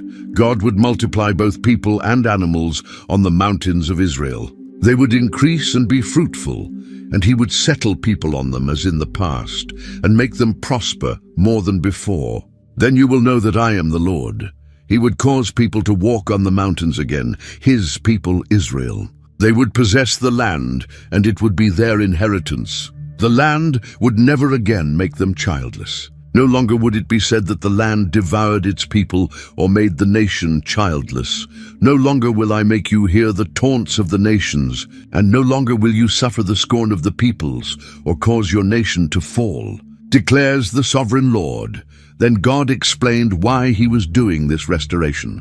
It wasn't because Israel deserved it. In fact, they had defiled the land by their conduct and actions. Their conduct was like a woman's monthly uncleanness in his sight. So I poured out my wrath on them, because they had shed blood in the land, and because they had defiled it with their idols. I dispersed them among the nations, and they were scattered through the countries. I judged them according to their conduct and their actions.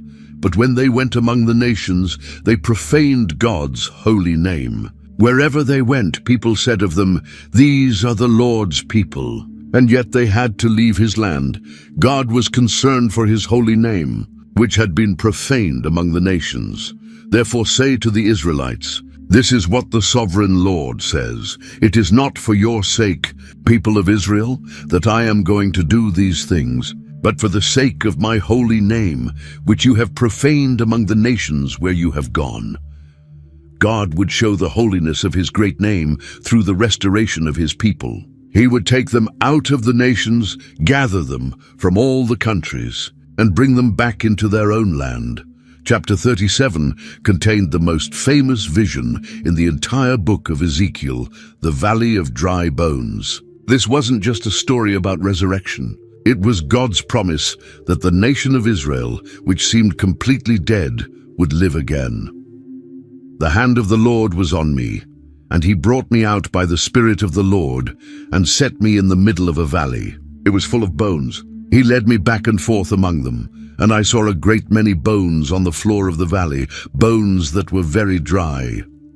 Ezekiel found himself in a valley completely covered with human bones. These weren't recent casualties of war. They were very dry, meaning they had been there a long time. The picture was of complete and total death, with no possibility of life returning. He asked me, "Son of man, can these bones live?" I said, "Sovereign Lord, you alone know." It was an impossible question. How could dry bones possibly come back to life? Only God could know if such a miracle was possible.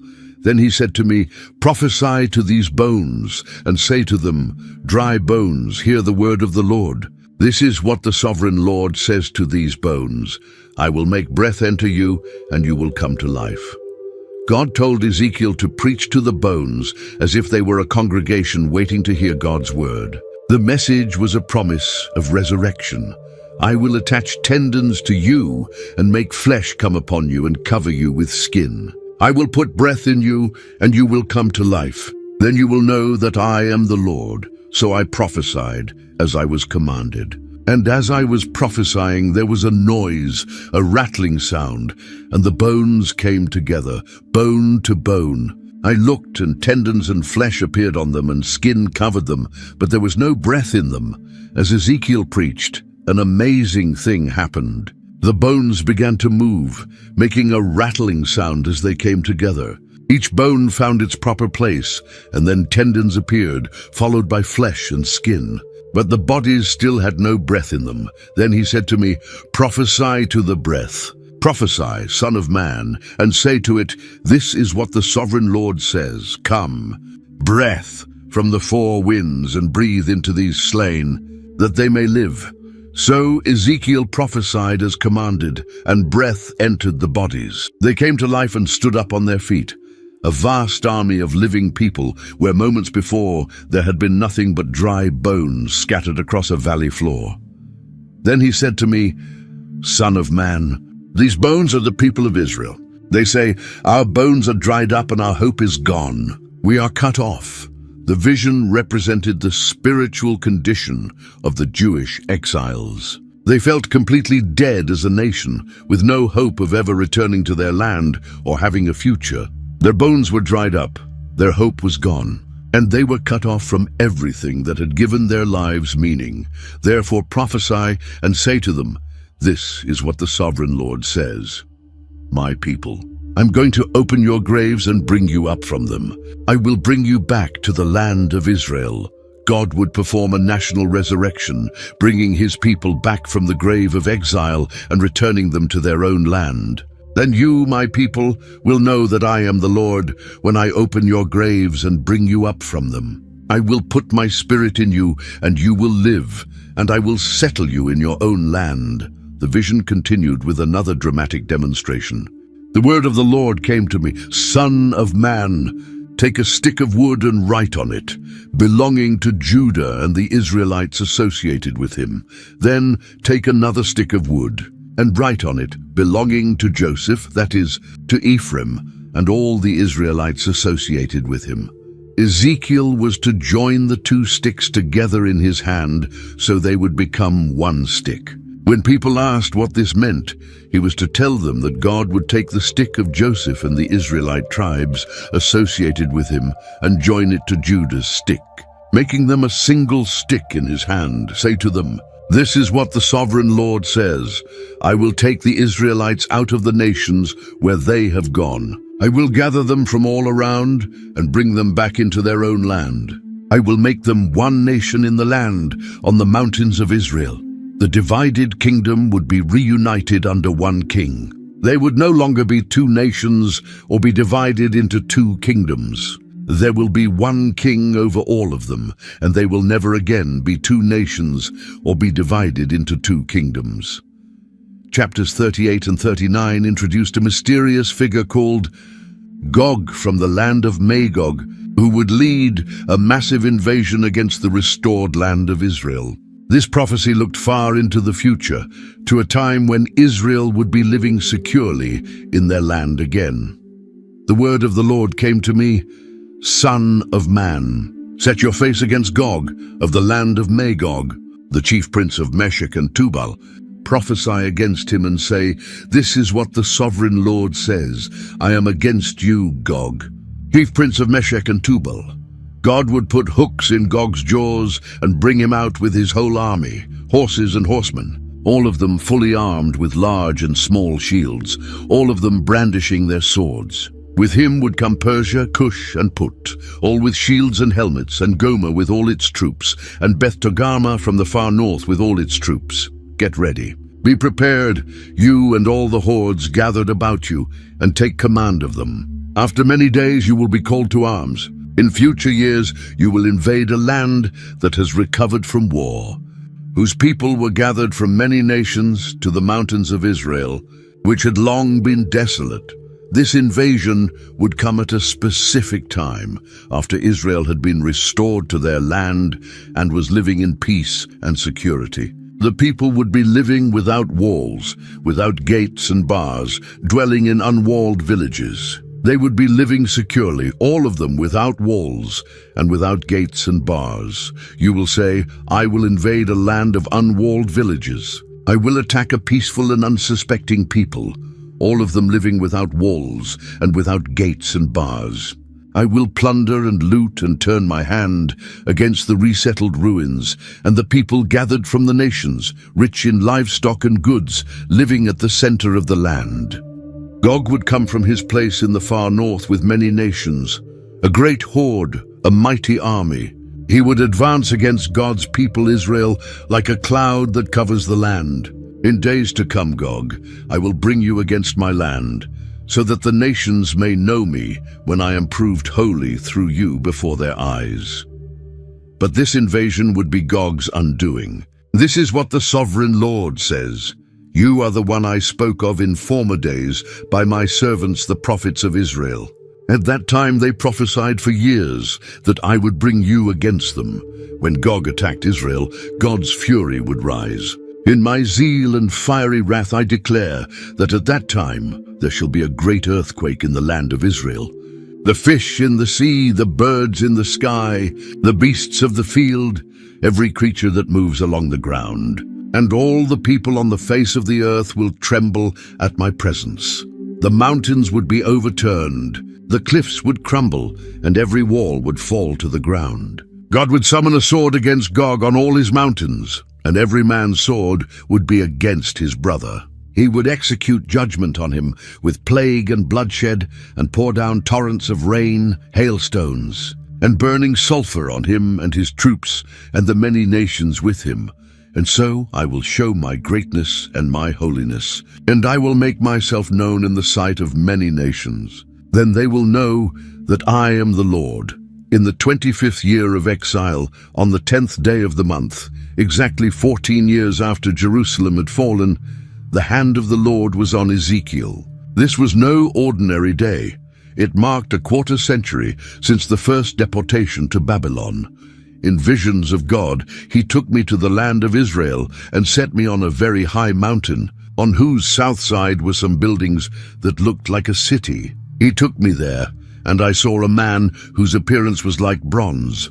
He was standing in the gateway with a linen cord and a measuring rod in his hand. This bronze-like figure was an angel with tools for measuring. The linen cord was for longer distances, and the measuring rod was for precise details. Every measurement would be exact and significant. The man said to me, "Son of man, look carefully and listen closely and pay attention to everything I'm going to show you, for that is why you have been brought here. Tell the people of Israel everything you see." The angel made it clear that Ezekiel wasn't just a tourist, he was a reporter. Everything he saw needed to be remembered and shared with Israel. This temple would be their hope for the future. I saw a wall completely surrounding the temple area. The length of the measuring rod in the man's hand was 6 long cubits, each of which was a cubit and a hand breadth. He measured the wall. It was 1 measuring rod thick and 1 rod high. The wall was perfectly square, creating a boundary between the holy and the common. The angel began at the east gate, measuring everything precisely. The gateway had alcoves for guards, projecting walls, and a portico facing the temple. Inside the east gate were 3 alcoves on each side. The 3 had the same measurements, and the faces of the projecting walls on each side had the same measurements. The angel led Ezekiel into the outer court, where he saw 30 rooms along a pavement constructed around the court. The north and south gates had the same design as the east gate, with identical measurements and decorations. Then he brought me into the inner court through the south gate, and he measured the south gate.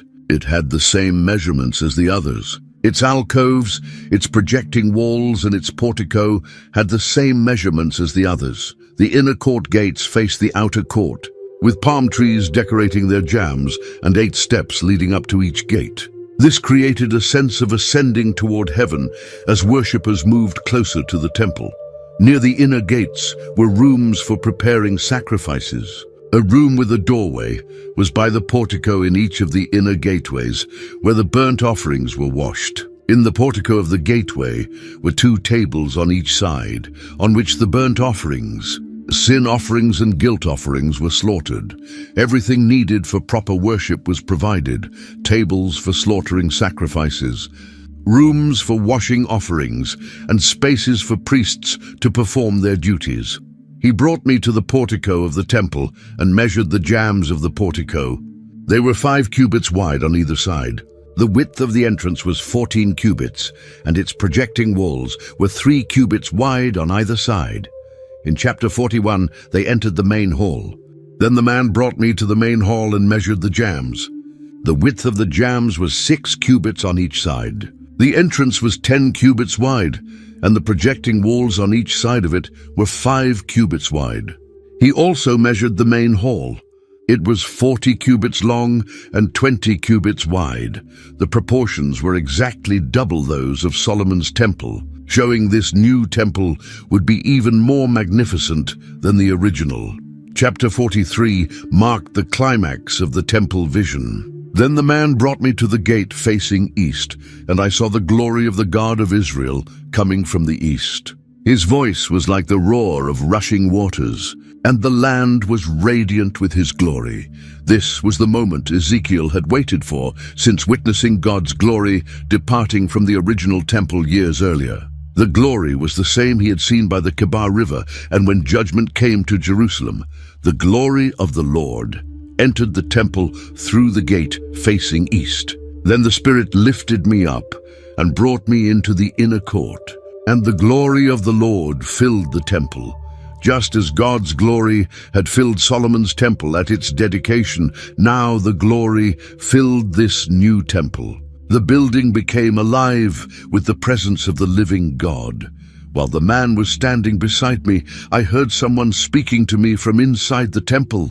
He said, "Son of man, this is the place of my throne and the place for the soles of my feet. This is where I will live among the Israelites forever." This wasn't just a building, it was God's earthly throne room, the place where heaven touched earth. The defilement that had driven God from the original temple would never happen again. God told Ezekiel to describe the temple to Israel so they would be ashamed of their sins. "Son of man, describe the temple to the people of Israel, that they may be ashamed of their sins. Let them consider its perfection." The fundamental law was stated clearly. This is the law of the temple. All the surrounding area on top of the mountain will be most holy. Such is the law of the temple. The altar would be consecrated over 7 days with specific sacrifices, and then regular offerings would begin. Chapter 44 established rules for temple service. The angel brought Ezekiel back to the outer gate facing east, which was shut. The Lord said to me, "This gate is to remain shut. It must not be opened. No one may enter through it. It is to remain shut because the Lord, the God of Israel, has entered through it. Only the prince could sit in this gate for eating bread before the Lord." The first regulation concerned who could enter the sanctuary. "Say to rebellious Israel, this is what the sovereign Lord says. Enough of your detestable practices, people of Israel." In the past, Israel had allowed foreigners to serve in the temple, people uncircumcised in heart and flesh. This had defiled God's sanctuary. The new rule was clear. No foreigner uncircumcised in heart and flesh is to enter my sanctuary, not even the foreigners who live among the Israelites, even among the Levites. There would be distinctions based on past faithfulness. The Levites who went far from me when Israel went astray and who wandered from me after their idols must bear the consequences of their sin. These unfaithful Levites would serve in the sanctuary with limited duties. In contrast, the faithful Zadokite priests would receive special honor. But the Levitical priests, who are descendants of Zadok and who guarded my sanctuary when the Israelites went astray from me, are to come near to minister before me. Specific clothing requirements were established. When they enter the gates of the inner court, they are to wear linen clothes. They must not wear any woolen garment while ministering. The priests had to maintain ritual purity in dress, grooming, and personal lives. They couldn't marry widows or divorced women, only virgins or widows of priests. Chapter 45 described how the land around the temple would be organized. When you allot the land as an inheritance, you are to present to the Lord a portion of the land as a sacred district, 25,000 cubits long and 20,000 cubits wide. The entire area will be holy.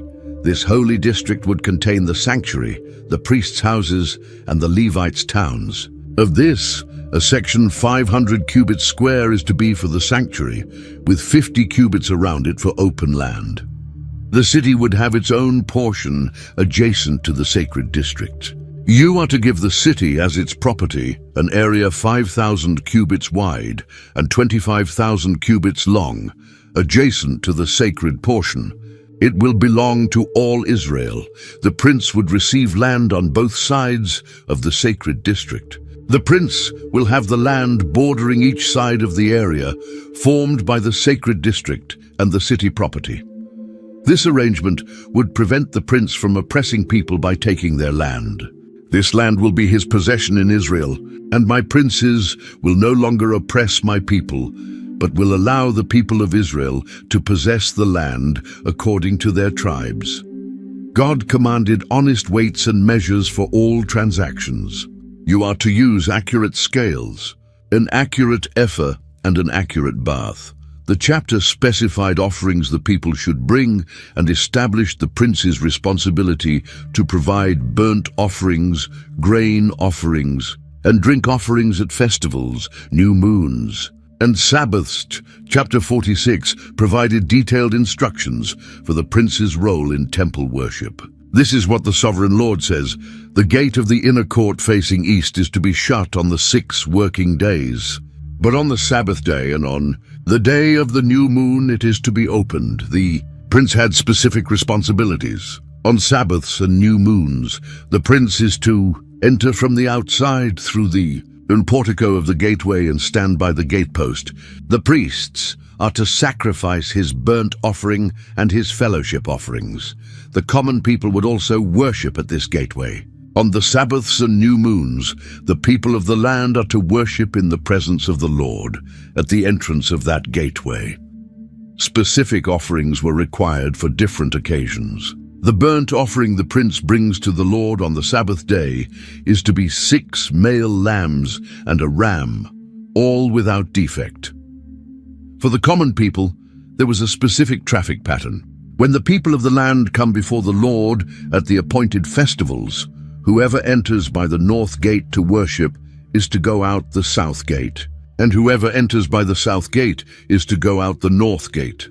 The prince was to be among his people during celebrations. The prince is to be among them, going in when they go in and going out when they go out. Daily burnt offerings were specified. Every day you are to provide a year-old lamb without defect for a burnt offering to the Lord. Morning by morning you shall provide it. The prince's inheritance had special rules to prevent permanent loss of royal land. Finally, the angel showed Ezekiel kitchens where sacrificial meals would be prepared. Chapter 47 began with one of Scripture's most beautiful images, water flowing from the temple threshold. The man brought me back to the entrance to the temple, and I saw water coming out from under the threshold of the temple toward the east, for the temple faced east. As the angel led Ezekiel along the bank, the river grew deeper and wider. The angel measured off 1,000 cubits, and the water was ankle deep. Another 1,000 cubits, and it was knee deep. Another 1,000, and it was waist deep. He measured off another 1,000. But now it was a river that I could not cross, because the water had risen and was deep enough to swim in, a river that no one could cross. The angel explained the significance. This water flows toward the eastern region and goes down into the Arabah, where it enters the Dead Sea. When it empties into the sea, the salty water there becomes fresh. This river would bring life wherever it flowed. Swarms of living creatures will live wherever the river flows. There will be large numbers of fish because this water flows there and makes the salt water fresh. Fishermen would stand along the shore and fruit trees would grow on both banks. Fruit trees of all kinds will grow on both banks of the river. Their leaves will not wither, nor will their fruit fail. Every month they will bear fruit, because the water from the sanctuary flows to them. The angel then described the boundaries of the restored land, running from the Mediterranean Sea to various points north, east, and south. You are to distribute this land among yourselves, according to the tribes of Israel. You are to allot it as an inheritance for yourselves, and for the foreigners residing among you and who have children. Remarkably, foreigners with children would be treated as native-born Israelites and receive inheritance among the tribes. Chapter 48 provided final details of how the land would be divided among the 12 tribes and described the holy city at the center of the sacred district. These are the tribes listed by name. At the northern frontier, Dan will have one portion. The tribal allotments were listed from north to south. Dan, Asher, Naphtali, Manasseh, Ephraim, Reuben, and Judah each received equal strips running from east to west. Bordering the territory of Judah from east to west will be the portion you are to present as a special gift. It will be 25,000 cubits wide, and its length from east to west will equal one of the tribal portions. The sanctuary will be in the center of it. This special portion contained the sacred district with the temple, city, and land for priests and Levites. The special portion you are to offer to the Lord will be 25,000 cubits long and 10,000 cubits wide. This will be the sacred portion for the priests. The Zadokite priests would receive the central portion with the sanctuary in the center. The Levites would receive an adjacent area of equal size. Neither could sell or exchange this sacred land. The city would occupy the remaining area, perfectly square and measuring 4,500 cubits on each side, with pasture lands extending 250 cubits in all directions. South of the sacred district, the remaining tribes would receive their portions: Benjamin, Simeon, Issachar, Zebulun, and Gad. The chapter concluded with the holy city's description. These will be the exits of the city, beginning on the north side, which is 4,500 cubits long. The gates of the city will be named after the tribes of Israel. Each side would have 3 gates, making 12 total, 1 for each tribe. On the east side will be 3 gates: the gate of Joseph, the gate of Benjamin, and the gate of Dan. On the south side will be 3 gates: the gate of Simeon, the gate of Issachar, and the gate of Zebulun. On the west side will be 3 gates: the gate of Gad, the gate of Asher, and the gate of Naphtali. The distance around the entire city would be 18,000 cubits, making it a perfect square. But the most important detail was saved for last. And the name of the city from that time on will be "The Lord is There." If this journey through Ezekiel has opened your eyes to see God's heart in a new way, I'd love for you to hit that subscribe button and join our community of Bible explorers. Share this video with someone who needs to hear that God never gives up on his people, and let me know in the comments, which vision from Ezekiel impacted you the most? Was it the valley of dry bones, the river of life, or maybe that final promise that God himself will dwell with his people forever?